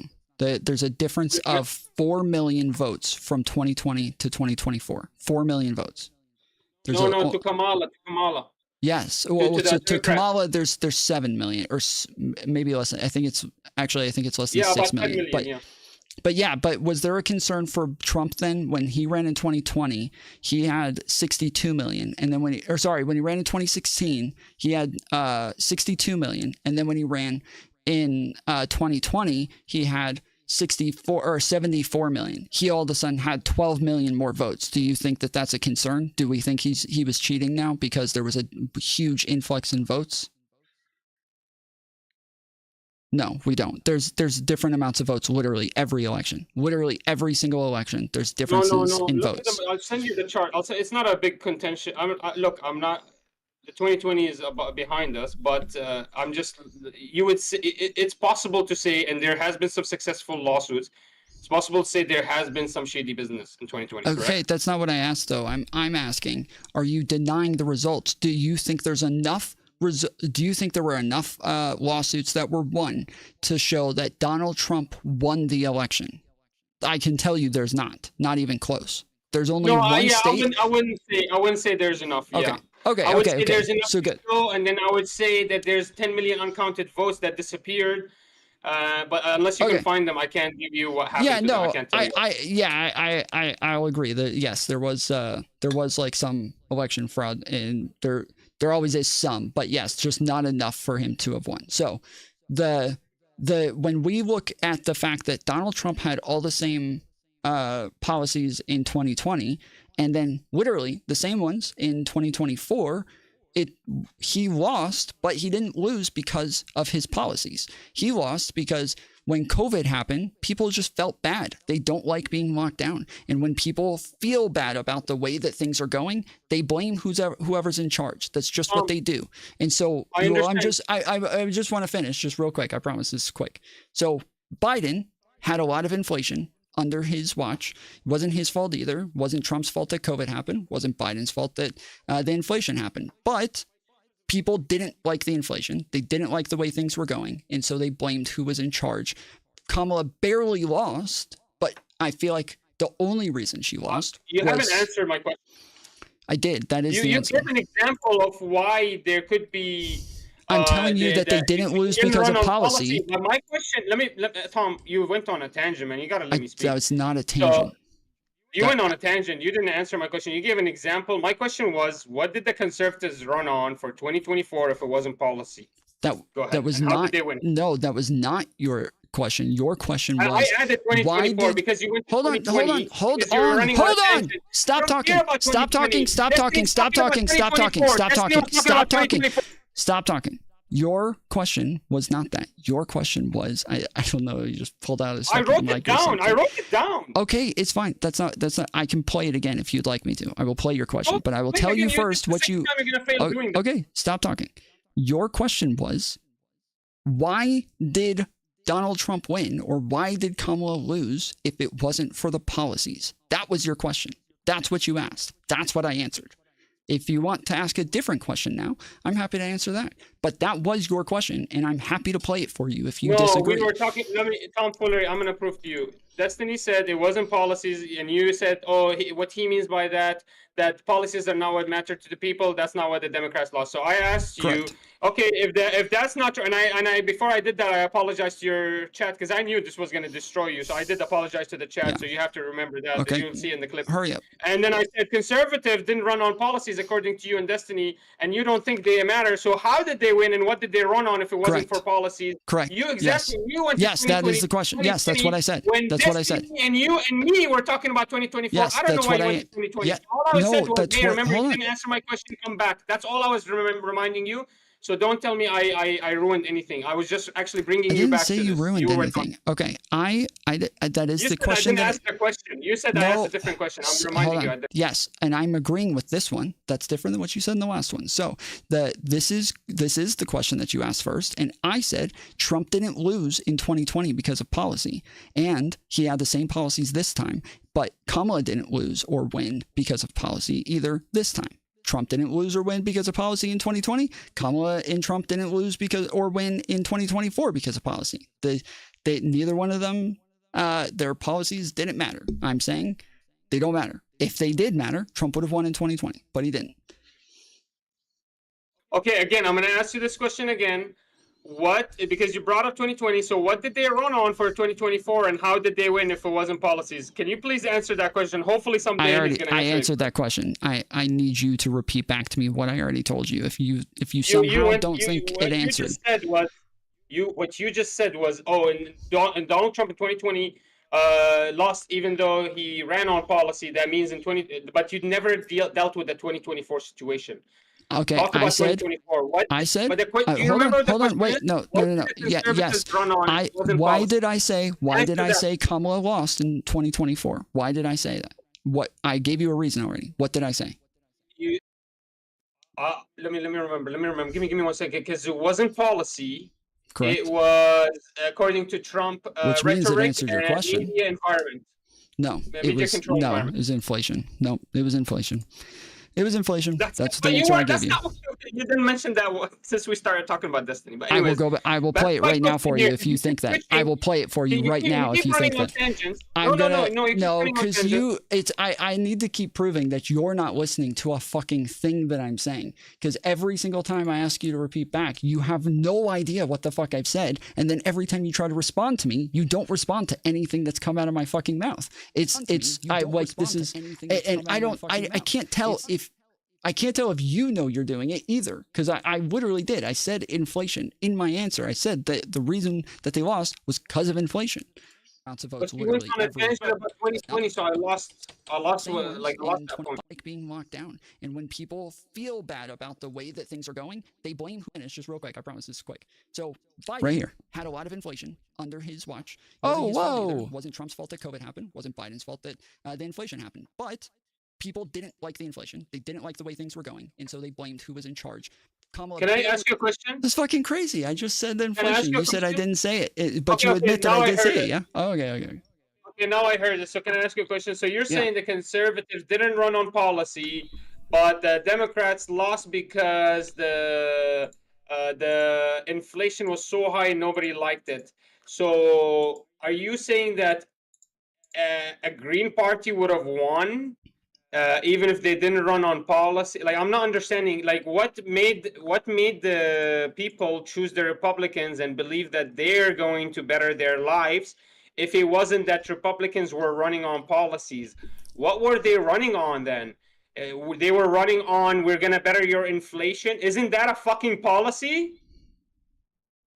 So I gave two examples, and I gave 2020 and 2024 because those are two exceptions where there were like massive problems with the country that are going to be different. So if we went back to 2016 where Trump won, I wouldn't say that he didn't win because of policy. I would say Trump won because of policy and shit like that in 2020, or sorry, 2016. That he won because of policy, his rhetoric, the way that he engaged, the fact that people liked him. I would say 2016, he definitely won because of that. In 2020, very different scenario. In 2024, very different scenario. So far? Like, nobody's talking about 2016. What are you doing? No, your chat doesn't want to talk about 2016. Destiny didn't talk about 2016. Destiny didn't talk about 2020. You didn't mention 2020. Why are you bringing up 2020? I asked you again. I never brought up 2020. Again, final time, I'm going to ask you. If Democrats lost because of inflation and conservatives somehow took over your voters, what did the conservatives run on if it wasn't a policy of reduction of inflation? I'm just going to replay my answer again for you so you can just hear it again so that you can, because I don't want to repeat myself over and over. So I'll just play it again for you. You can hear the same answer again. In their lives, if it wasn't that Republicans were running on policies, what were they running on then? They were running on, we're going to better your inflation. Isn't that a fucking policy? So I gave two examples, and I gave 2020 and 2024 because those are two exceptions where there were like massive problems with the country that are going to be different. So if we went back to 2016 where Trump won, I wouldn't say that he didn't win because of policy. I would say Trump won because of policy and shit like that in 2020, or sorry, 2016. That he won because of policy, his rhetoric, the way that he engaged, the fact that people liked him. I would say 2016, he definitely won because of that. In 2020, very different scenario. In 2024, very different scenario. So yeah, I'm saying that no, they didn't care about policy in 2020 and 2024. Other elections, I agree that policy will matter. In this one, no, it didn't matter. Okay, so again, what did the conservatives run on then? If it wasn't policy. We're not saying that they didn't run on policy. We're saying they're not really like policies didn't matter. They run on rhetoric. That is always the most important thing. Your rhetoric. What rhetoric? So as we said, I've brought up a bunch of examples already: hurricane, immigrants, Haitians. Policies of bettering your life. Well, so you're trying to policies. No. Hey. Those aren't policies. Tom, remember? Those are insults. Those are criticisms. Okay, no, it is policy. When he says immigration, because you're saying immigration or eating your cats or dogs. No, but the truth is he didn't run on eating your cats or dogs or pets. He ran on reduction of immigrants and securing the border. So you're actually a perpetuator of misinformation. Do you see yourself? Because I don't know what's wrong. I don't know why you have such a I just said that they ran on policies, but that's not why they won. You can't engage with things. Sorry, but you said those are rhetorics. Those are not rhetoric. You're trying to misrepresent the Republicans as rhetoricers, as if they're here to like incite Nazi kind of wordage. Like, look at the immigrants, we need to bring them down. No, that's not what happened. What happened was he was running on policies of bettering people's lives, not on rhetoric of lowering other people beneath him to the ground. That's not what he did. That's why. This is why it's kind of ridiculous for me to call you guys analysts, because you're missing the whole point. You're saying this is rhetoric, but that's policy. You just have to misrepresent it to your viewers and call it eating pets instead of call it securing border and reduction of illegal immigration across the southern border. Do you understand what is happening? So this is bringing us back to the original point. Are Republicans really perpetuators of misinformation? Do you have an actual bias against them? That's why I asked you if you were a true liberal. I didn't know what your position is, but it seemed like from hearing you with Destiny agreeing with him that policies didn't matter. That's almost impossible. How can you claim that the Republicans didn't run on any policy? When you claim that's not rhetoric, what we're saying. You can keep making that claim, but that's not. Yeah, you really claim that that's rhetoric. We're saying I claim that that's policy. Okay, so there's a semantic difference, but you're saying I call this policy, but we're saying yes, that exists, that is a thing, and it can lead to a policy that they would think of, but the words that they're saying and the way that they say it is what affects people. And that's like how people, all of the experts go over this, all of the like everybody who talks about elections, they all like really get into the emotional way that people feel and how they're affected by words that are being said. This is the science behind the campaigns, is why they do rallies and all this other shit, is because they're out there to get their rhetoric out, not as much the policies. So but when you gave the example of the rhetoric, turns out all of these are policies. Immigrants. That's what I'm saying. That's a reduction. You can say that that's a semantic difference, though. If you feel that way, that's fine. But I'm saying that. So that's what I'm telling you. How are you I'm saying investing the biggest analytics guys in the world when it comes to the Democratic Party? But you can't even come up with like, it's kind of weird that you're Do you know either what it means when I say misrepresenting. it's a semantic It looks like you're difference? misrepresenting. Do you know what it means when I say it's a semantic difference? Yeah, you're saying semantics, like we're using the wrong word, but you can also I'm not interpret saying it that. as No. you're like gaslighting. Yeah, no, that's not what I'm saying. I'm saying that when we say it's semantics, we're saying that like you're saying the same thing as us. You're just using different words to say it. But like when we talk about this, we don't just say this. We give explanations for what it is that we mean. Destiny's talked about this probably 50 different times on his show since the election. I've talked about this for probably 100 times on my show since it happened. People know what it is that we mean when we say it, but I can understand where that confusion comes in. I'm just saying that like even when it comes to policies, the rhetoric that you use to get that policy across, to make people interested in it, that is the important part. All right. So, can you agree with me that there is possibly? Can you agree with me that if Trump, for example, says, "I'm very worried about World War III, I want to stop it," that's running on a policy of stopping World War III? Kind of. Like technically, that is just rhetoric, but a policy would be, I'm going to implement a law that says that anybody who like entices feelings of discontent between countries, like that, those are policies. Whereas saying there's a problem, that's not a policy. That everybody agrees that like there's a problem with immigration. The policies are how you deal with it. So Trump can say there's a problem with immigration. Kamala can say there's a problem with immigration. Neither one of them are representing policies. They're both just telling you there's a problem. The policy is the solution. Okay, so is it possible? Yeah, there might be a possible that you and Destiny are having a semantics issue, and if I didn't understand it, I wonder if the rest of your viewers understood it, because I feel like I'm a very smart guy. Now maybe you disagree. You've talked to me for about an hour now. So let's dive into this. So I just wanna. Do you have any more time? How long do you have with me?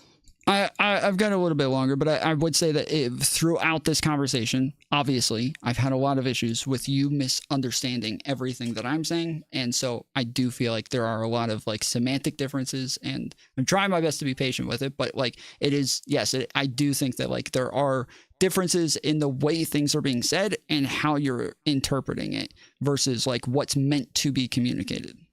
So now that we agree there might be a semantics issue, can you come to an agreement with me on the definition, on a different word definition, so we can kind of help me and your viewers? Because I'm dumb-witted, man. Maybe I said I'm smart, turns out I'm not. I want to switch that. I'm having semantics issues. Can you say that? It's not about smart and dumb. It's not. No, because you said rhetoric. I misunderstood. My understanding of rhetoric is, what Madonna said, we should go to the White House and bomb it. Rhetoric means influential language. That's what it means. Like Biden, when he says we need to put it's time to put a bullseye on Trump 3 days before he gets shot. That's my understanding of rhetoric. So when I see Trump I'm looking for his rhetoric, I can't find it. And then you gave some examples, and the examples you gave is one, immigrants eating pets. That's not rhetoric. He was making a point, and he did it so smartly, and I'm surprised that you didn't notice how smart it was. He could have just said, hey, the immigrants are being bad and, their pets missing. Instead, he wanted the media to keep talking about this to make sure that everyone understands that immigration is the exasperating issue. So he said cats and dogs, right? So you guys ate it up. So, Correct, that's so you're saying it's rhetoric. Really, what it is a play on words, so you guys can give it more attention. And he has a policy ready for it. So that's my only. Can you concede to that? That you need to stop using the word rhetoric when you're trying to use the word policy. No, because I don't mean policy, as I just said. So rhetoric means influential language. That's what rhetoric means. It means you are being influential. So if I say, Kamala wants open borders, that's not a policy. There is no policy called open borders, and I'm not actually criticizing any specific policy. I'm saying that this is her value, and I'm trying to tell you that you shouldn't like Kamala because she has bad values. I'm using rhetoric. I'm trying to be influential. Okay, but it's clear as day it's creating confusion. You even concede that there's a semantics issue. Yeah, with policy. I'm saying with policy. I agree that I'm saying that these can lead to policies. But I'm saying that they are not policies in and of themselves. They are rhetoric that are trying to convince you that they will have good policies and the other side has bad policies. So can you okay, after all of this conversation, did we move any forward at all in that the Democrats needed better policies? Because my whole contention is that these presidential races are won and lost based on policy. They're not won and lost based on ideology.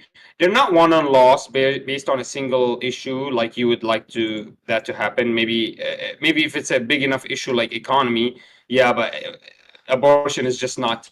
So the idea that policies are extremely important to win elections, but Destiny doesn't even believe that policy is the problem. Instead, he's telling your viewers it should be more rhetoric control or more media environment control.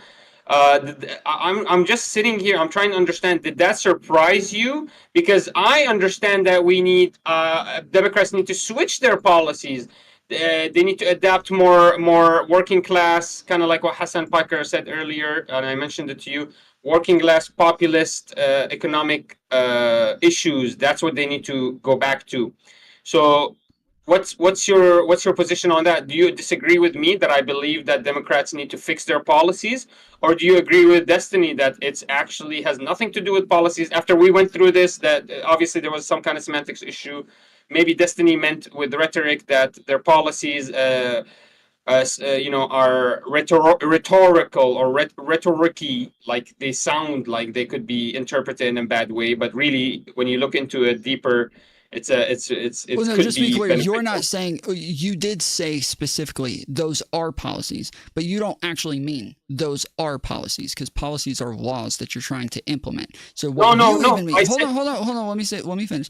You're saying these are things that would lead to a policy. So you're saying if he criticizes them on, like, he says something about Haitian immigrants, that would lead to him saying, wait, am I? Okay, go ahead. No. What I mentioned was that you said the rhetoric, and then you give examples. I'll remind you why I mentioned the immigrants eating the cats, because you mentioned that as part of the rhetoric, and you gave example of Trump rhetoric.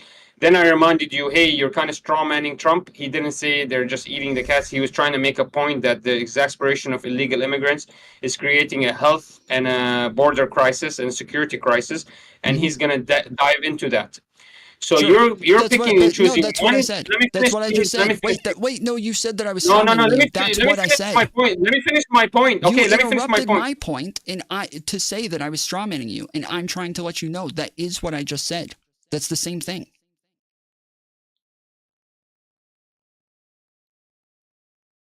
See how you interrupted me because you just stopped talking there. And I allowed you to interrupt me. You're interrupting me. I allowed you to interrupt me. I allowed you to interrupt me, but yeah, sure. Let me finish the point then. Let me finish the point. Allow me to finish the point. So the whole point is, if policy is, if rhetoric, if you're saying that rhetoric cannot equal to policy, in my opinion, when Trump goes up to stage and says, I want to. Okay, no, what you said was that Trump said that illegal immigrants are eating the pets, and then you acted like that's rhetoric. And then I pointed out, hey, that's a straw man. They're not.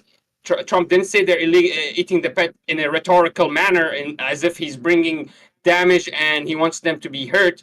He said it as I in, don't think so. hey, Hold look, on, we have an hold on. exasperation Hold on, wait, of wait, the problem. Let me finish my no, point. no. Let We me have finish to. the point. No, we have to No, solve because this. he didn't No, say we it in have a to solve rhetorical this. manner. Hold on. He said it I'm in serious. policy. He said, Seriously. listen, I I allow you care to interrupt about me the over American and over, people. bro. There's an You let me get finish. so no, I allow you to interrupt me fucking all the time, but you start throwing You won't let hissy me finish fits the every. point, so you keep arguing random Yes, strawmen, by the way. because no, I'm not. There are 20 You don't different know what I, things. you don't know what I just Okay, argue. listen. There's 20 different Okay, things repeat. that What you did I said. ask you? What did I ask you to prove? Hold on. I promise you I will get to it. But you've said 20 different things so far that I disagree with. I would like to take them one by one. But if you build your argument off of something that I say, I didn't say that. But then you keep arguing against the thing that I've already said. Yeah. I didn't say that. You I was being nice to you. I was being nice. hold on. I stopped. I let when you change your hold definition of on. rhetoric. Hold on. When you said that's not my argument, I stopped. You said you're strawmanning me. I didn't even start my argument yet. I just repeated back your argument, and you said you're strawmanning me. So I immediately stopped because I'm not going to continue arguing against something if that's not what you're saying. But when I do the same thing, you keep going for very long periods of time arguing against something that I've already told you isn't my argument. If you keep arguing against something, you're just going to go on for a long period, and then when you stop, I'm going to say, yeah, that has nothing to do with my argument. You just wasted your breath. I am stopping you to say that that's not my argument. And we have to get an understanding. What do you think rhetoric is? What is that to you? What does that mean? Rhetoric is gotcha. not I'm just trying to understand. Inflammatory speech that's trying to incite hatred, violence, something, anger. It's Okay. inflammatory in nature. Show me proof that Trump was inflammatory. When you try to exert hold on, wait, example, hold on. let me I just finish asked you my for point. no, Let me I'm finish not my letting you finish. point. No, When I you just give, asked for no, a no, I'm not definition. going to That's all I asked for. I just asked for a definition. When you try to give Yes, examples, when you I try, let me just finish. asked you for a Just let me no, finish. Just let me no. I'm finish. not Just let letting me you finish. finish. No, Just no, let me finish. no. When you try to give I'm muting examples, you. you said the rhetoric of eating immigrants eating Yeah, cats. he's muted. Okay. All right. We have to go on these one at a time. This is the problem with every single fight we have, is that you go on for way too long and we can't take things one at a time. I'm allowing you to stop me so we can go one at a time. You don't allow me to stop you. I said when I stopped you, we need to take things one at a time. I just asked you for a definition. I don't need you to give another 10 arguments here. I just want a definition. That's it. That's all. Our main disagreement right now is on the definition of rhetoric. That is our whole disagreement, is on the definition of rhetoric. So we need to just fix that first before we move on. That's all. So I want you to give your arguments. I just need to focus on the word rhetoric first. Inciting of violence doesn't lead to anything except hatefulness, anger. Okay. If So he said something that could be, let me finish, please. The entire example. I heard your definition already. Stop. Guys, I can't even give him a definition. This is yes, you correct. You already gave your definition. You don't need to give it three No, more no, times. I was You gonna already give you gave an it example. twice. For example, No, he I said don't need an something that example. could be I don't perceived as need an example. rhetorical. Stop. I'm literally Can I I'm gonna finish? kick you off. No, I'm gonna kick you off. You are like you fuck with me one more time. I'm kicking you off. You are too fucking. I can't even believe you're real. Like truly, everybody in chat saying you're a troll. I'm starting to believe it. I'm starting to believe it. Okay. This is my fucking show. You stop when I tell you to stop. Okay, that's it. I am being fair, but if you don't think so, fine. But okay, the definition of rhetoric is the art of effective, persuasive speaking or writing, especially the use of figures of speech in compositional techniques. I said all throughout Kamala's interviews, she needs to be better with rhetoric. I kept telling her, you need to work on rhetoric. I was a rhetoric coach for a while. I coached rhetoric. I'm not coaching people how to be hateful. I'm not telling Kamala to be more hateful. We're telling people to be more persuasive. That's all it is. Okay. Holy shit. So right now you're saying that the whole time that you've been mentioning rhetoric, it's actually not a bad word? Correct. It's just persuasion. So this whole time you guys have been saying that Trump's rhetoric is dangerous. That's actually not like it wasn't negative. So his speech? The dangerous I'm not part. No, we're saying now his rhetoric is not a bad dangerous. word? No, we're saying his rhetoric is dangerous. That doesn't mean rhetoric is dangerous. It means his rhetoric is dangerous. If rhetoric already meant dangerous, we wouldn't have to say his rhetoric is dangerous. We can say they have rhetoric, That doesn't mean it's dangerous. Or we can say they have dangerous rhetoric. That makes the rhetoric dangerous now. Okay, so his rhetoric, which is basically his speech. So you're using the word. Listen, this is another explanation and another example where you're a misrepresenter of information and you're a misinformationist specialist. So basically, instead of saying speech, you use the word rhetoric. That's not. And then no, it comes no, to a it's negative connotation. persuasive. It's not speech. It's persuasive language to try to convince somebody of something. I'm Okay. showing you a definition but right here. I can go to present I can it- go to no, 10 let me more ask- definitions if you would like. Tom, All definitions Do you say the same remember? thing. Can you play the clip when I asked you what was Trump's rhetoric, and you gave examples, and one of them was the immigrants eating the dog, the animals, immigrants eating the animals. Can you Yes. play that clip because it sounded like you used the word rhetoric in a negative connotation automatically. So you didn't say his rhetoric is dangerous. You said his rhetoric is here, and then you started pointing out. Go play it again, please. Wait, but that I don't need to play it if I agree with you. But I'm saying that if I'm saying that, I'm telling you. But you that- presented it as if it was dangerous. It was in a negative way. All you meant No. was his speech. No, I was saying it as though it's a persuasive argument that makes Kamala and Biden look bad. That's what I'm saying. He is good with persuasive rhetoric. He is or persuasive language. So I don't have to use the word rhetoric. He's good at persuasive language that is making them look bad. So when he says stuff like that, and I said, his rhetoric about open borders as well, right? Like he's not doing anything dangerous or that's going to like hurt anybody by saying they want open borders. He's just making them look bad. This is him making them look bad, and we're saying that rhetoric is something that wins elections. That is like the important thing. That if you can persuade people to believe the other side is bad, that's very beneficial. So all you meant by rhetoric was that he's talking. Finally, somebody sent you a gifted appreciation. Man, guys, make sure you guys donate to your king here, Tom Fuller. He's a really good, nice guy. I mean, he's sitting down with me. I'm a very tiny channel, and he's actually taking me seriously. I really appreciate him. So you guys, make sure you donate to your boy. But okay, so now that I understand that a little bit more, so Destiny's point here is that we needed to be a little bit more persuasive, not in terms of focusing on policies, but in terms of persuading them to follow us in our speech. But isn't that what the Democrats tried to do? They were heavily trying to be persuasive. They tried, Kamala Harris, for example, mentioned her tax cuts.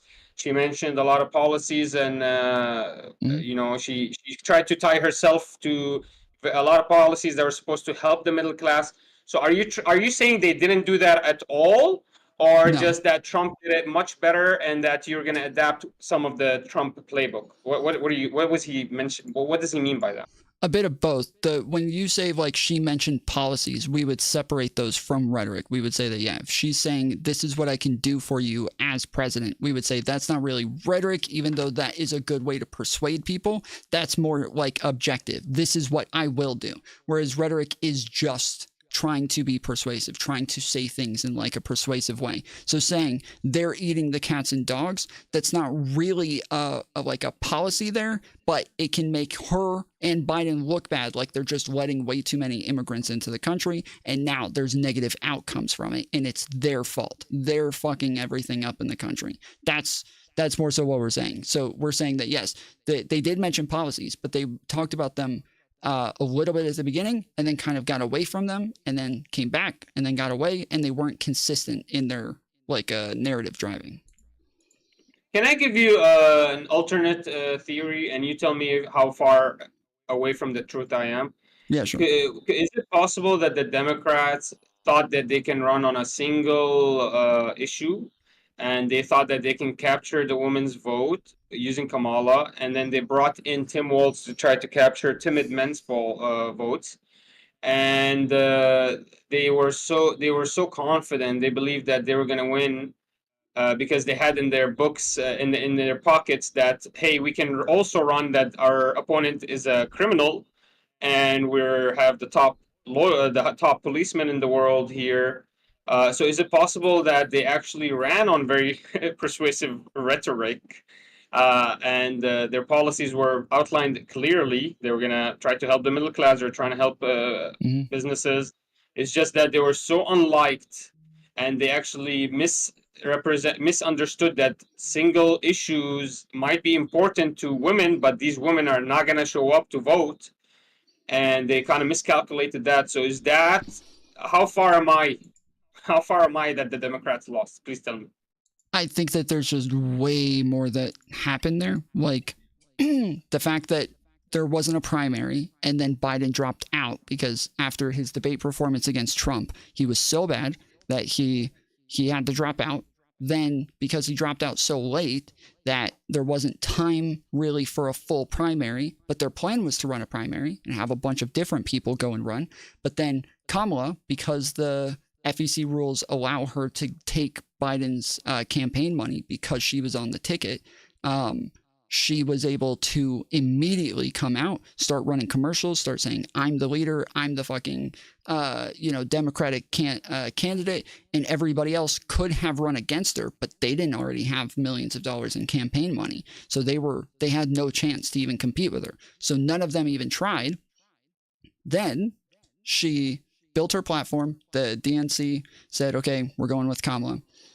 They ran their convention. She was the leader. They go into the general. And then in the general, after the debate, her polling spiked. She was doing really well when she was talking about policy, talking about like him being a criminal. And then they stopped. They stopped talking about him being a criminal. They stopped talking about their policies. And they started talking about a bunch of other shit, like a ton of other shit that was just horrible. Like they looked really, really bad. And she started doing interviews. She looked horrible in the interviews. She didn't answer questions. She definitely didn't answer them well. She was not like rhetorically advantageous. And so she just like kind of flopped towards the end of her campaign. And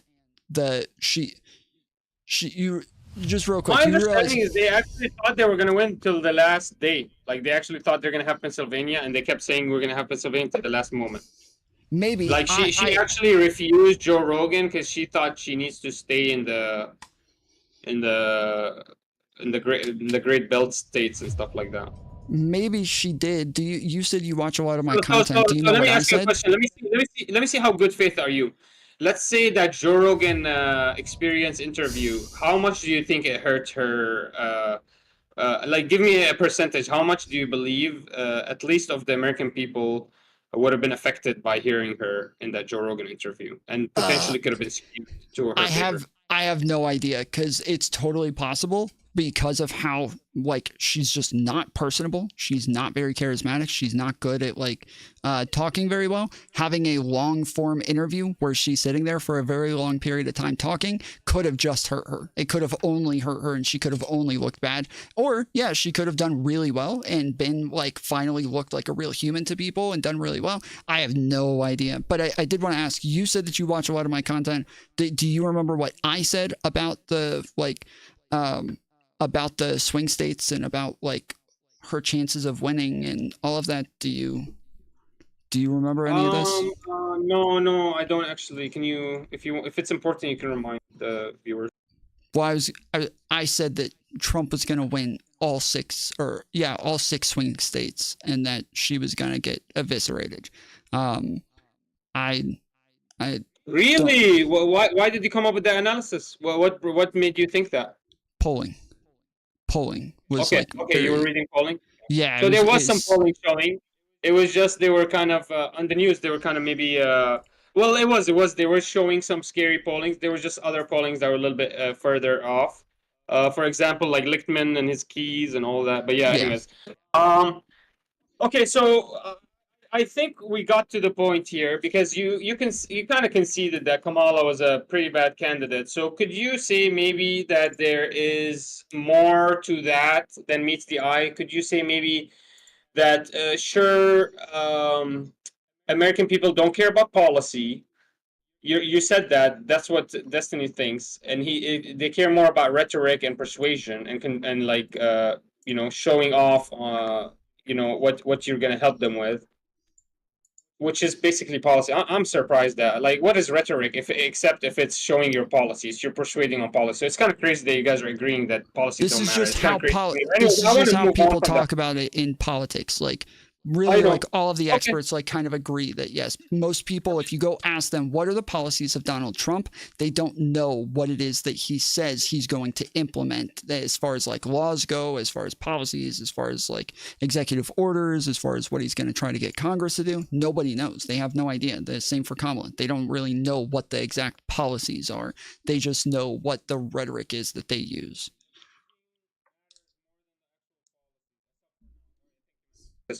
Okay, yeah. So my question is it possible there's more than meets the eye, that she was just an actual horrible candidate, that she tried the persuasion, it was bad, that she was just so unliked, that she gaslit the American people too much, that there was way too much lying and misrepresenting of facts on the Democratic side, saying, for example, that the immigration issue is not that exasperated. FEMA funds are not going to the immigrants. The Gaza, we're gonna try to find a solution for it, and we're gonna get you a 6-week ceasefire. Is it possible that she just could not actually? And you kind of dived into that a little bit.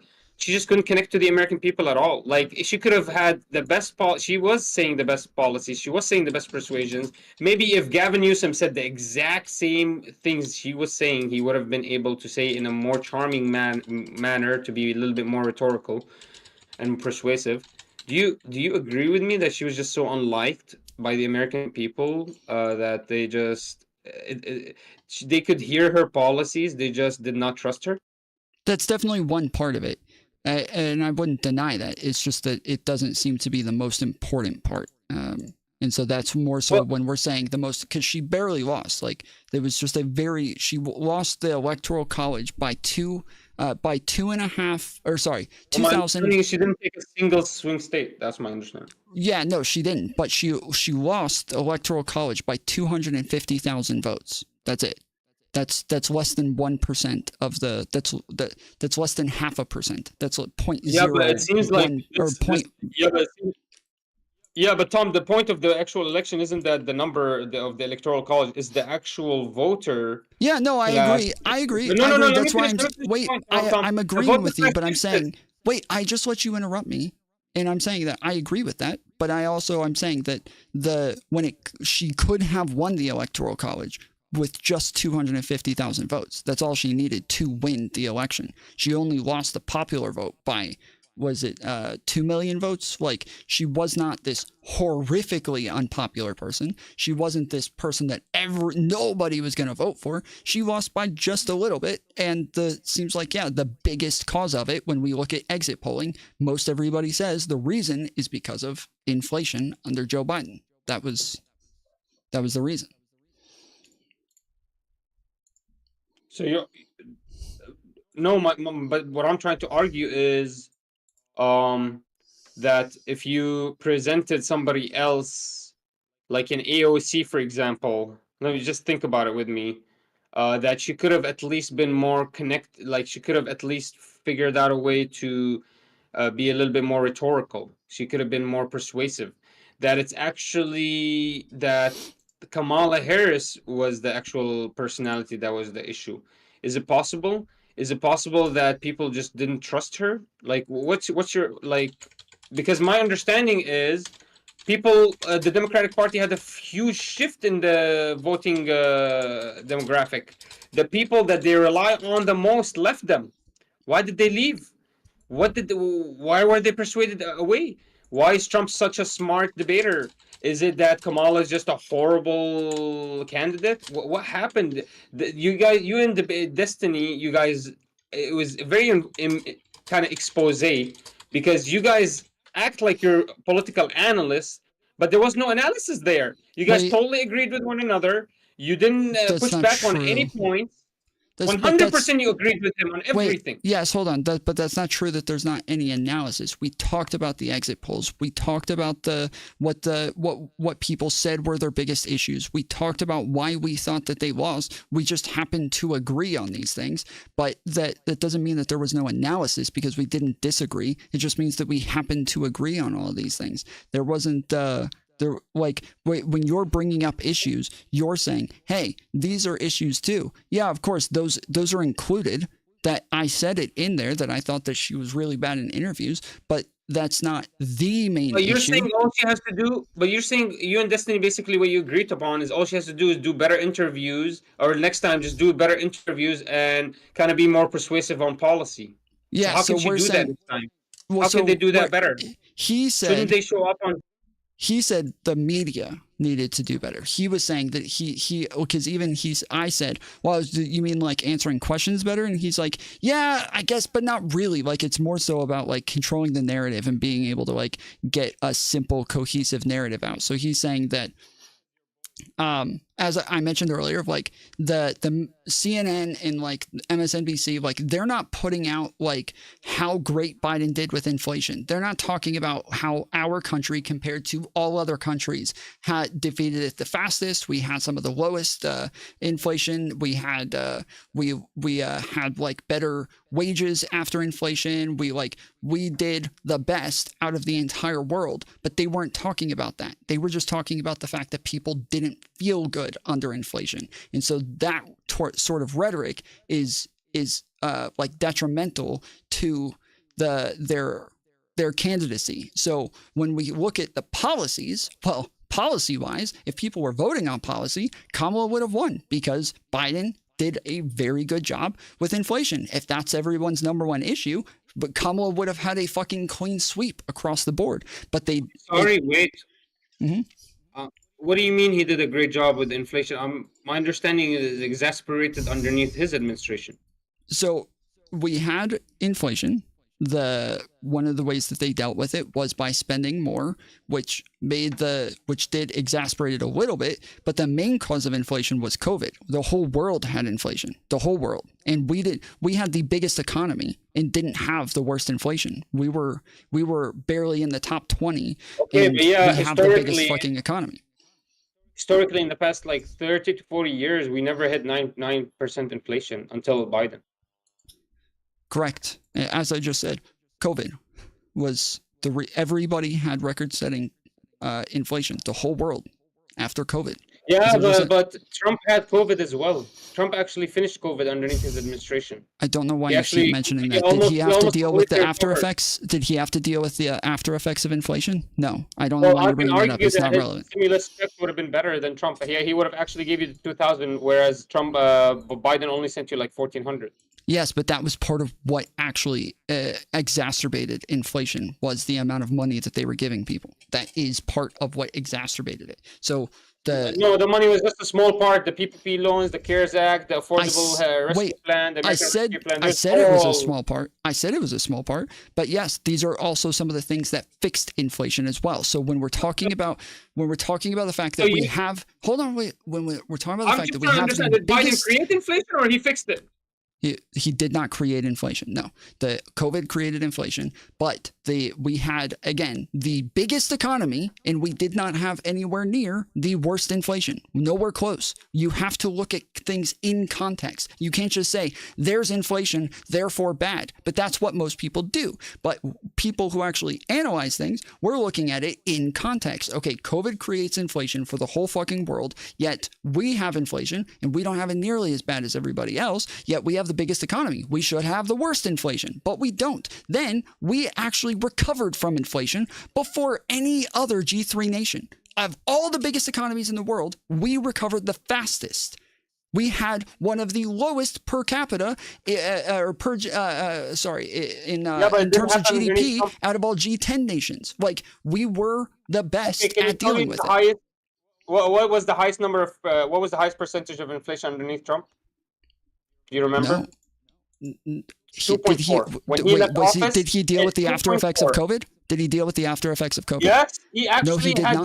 No, he did not. No, he did not. Let me finish, No, he please. didn't. Let me finish. shut down. You can look at it. Look, I'll show you the image. In 2020, he shut down the economy. You can see a huge drop. Then you can see a huge spike forward, and you can see a little bit more recovery all the way till January 21. So he had almost completely recovered the jobs gain completely by the time Joe Biden came in. And his inflation was at 2.4 by the time he had completely recovered. I'll show you that. I'll send you the link. Bro, it doesn't matter. The biggest parts of inflation came. It doesn't matter. It's not relevant. He had to be in office like a year after COVID had been around for like a year, but he wasn't. No, it's not relevant. Tom, you cannot blame COVID for the inflation. I'll tell you what you can blame for the inflation, and it's totally under Biden. And I've already had a debate with Non-Fawn about this, and I destroyed him. So I'm going to show you, and I'm going to apologize again to all your viewers. Everyone blames Biden for the exasperation of the inflation because under him, remember, we were supposed to take it in the chin and sanction Russia. And those are the actual policies that led to the inflation, if you remember correctly. It wasn't the American Rescue Plan, even though it was an amazing amount of spending. It was shutting down and sanctioning Russian gas and Russian oil and exasperating the energy crisis. That's what created the supply chain issue, which created an exasperation of inflation. This is why everyone is connecting inflation to Biden. It's not because of COVID. It's because he and his own policies decided to create Ukraine, immense spending on it, and exasperate the inflation underneath that. You can link Ukraine and the sanctions on Russia to the inflation exasperation. To a small degree, but not really. The money that there wasn't like there wasn't cash going. There wasn't cash going to fucking Ukraine. We didn't send cash to Ukraine. Stop! I just let you go on for a long period, bro. We didn't send cash to Ukraine. We were sending weapons, old weapons that had been sitting in warehouses for decades. We didn't send them cash. Ukraine was not hurting our inflation. We sent fucking weapons. That doesn't hurt our inflation. There was some money sent to. There was a very small amount of money sent to Ukraine, but there was some. But there was some money sent to Israel as well, but again, mostly fucking weapons and like military shit. Like that didn't have much to do with inflation. COVID was by far the majority of inflation. You can look at every fucking analysis of this. COVID is by far the majority of inflation. Didn't hurt. The sanctions on Russia didn't do anything to the economy in America. We weren't supposed to take it on the chin for Ukraine. Isn't that what again, if you are you going to argue that that's the majority of it? Are you going to argue that that's more than COVID? Yeah, Germany's economy faltered. France went on a dehydration drought.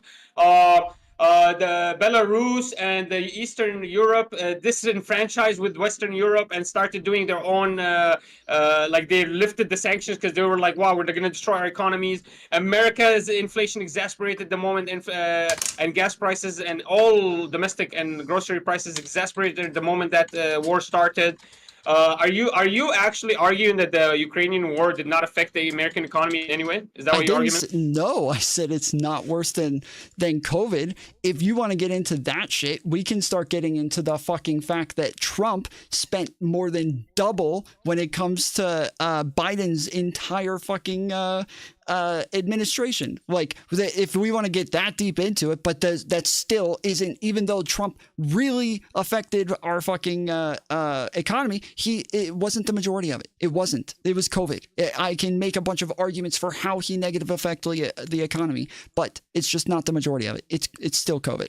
It's still not Trump. Explain to me why inflation underneath Trump didn't exasperate to 9%, but it exasperated underneath Biden, even though Biden spent much less than Trump. Go ahead, explain that. When you say exasperated, what do you mean? Link it to COVID. Link it to COVID. What do you mean exasperated? So you're saying that Trump spent more, but his inflation was much less. You need to link how spending is linked to inflation because it doesn't. This is not correlatory. So it doesn't seem like spending is linked to inflation. No, because I didn't say that. Let me finish. That's what you're saying. That's what you're saying. Let me finish. No, I just asked you a question. You're answering it. You already answered it. I'm saying that's what you're doing. Let me finish.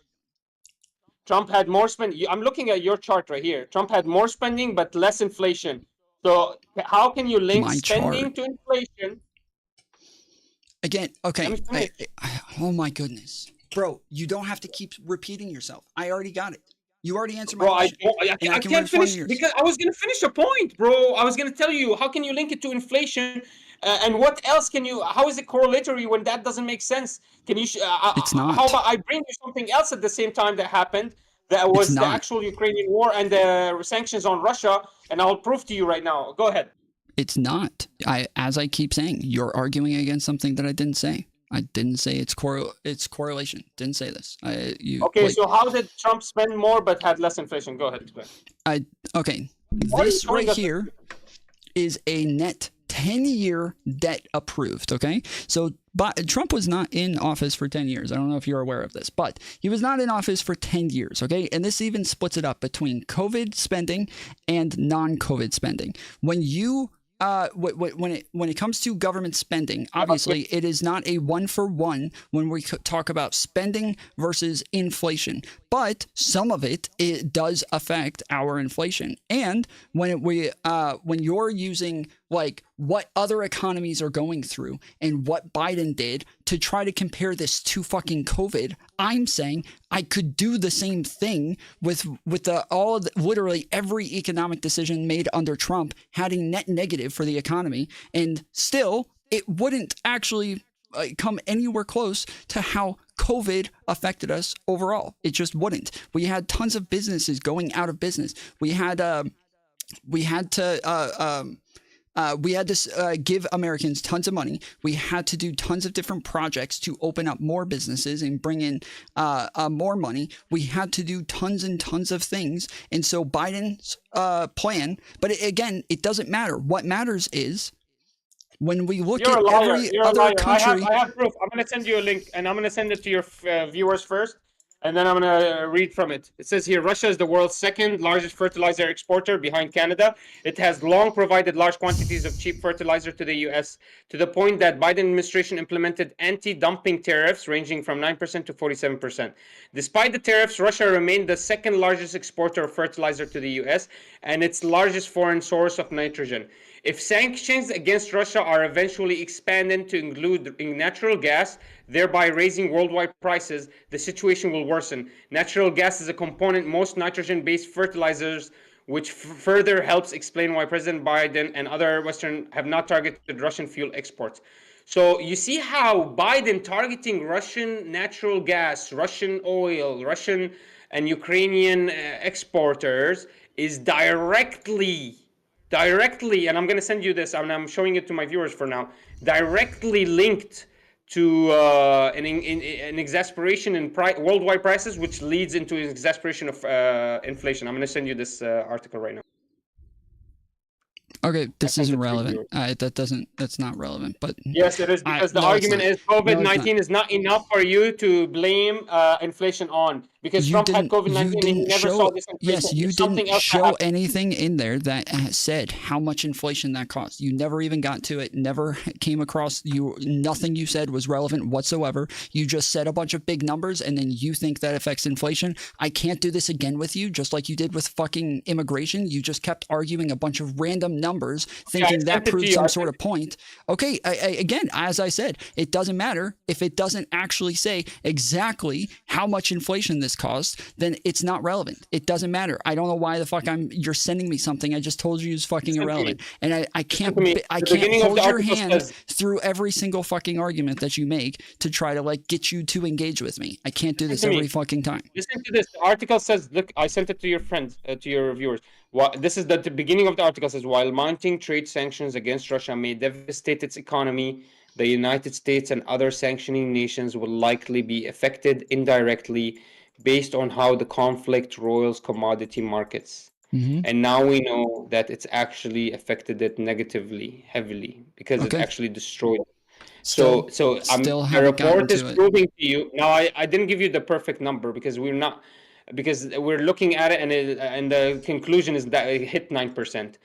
But what's happening is I'm trying to explain to you how did it hit 9%. I don't have to prove to you the number. I don't have to, because the number is already existing. 9% is real. It exists.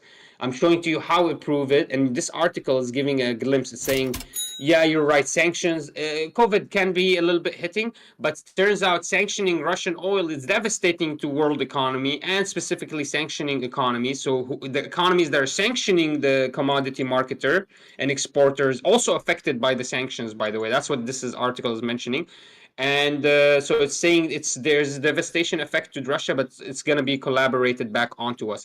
So I don't have to prove to you a number. I just have to prove to you what is the reason. I have to give you a possible and a different explanation than what you're saying, which is COVID-19, which is not enough. It's not enough because it doesn't make sense because Trump had COVID-19, whereas Trump didn't sanction Russia. So this would make sense.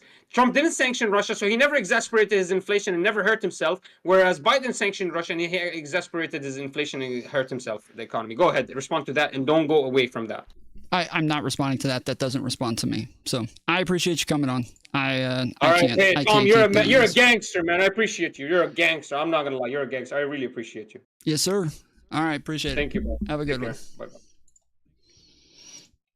Bye. Like just saying this costs us money and that's it.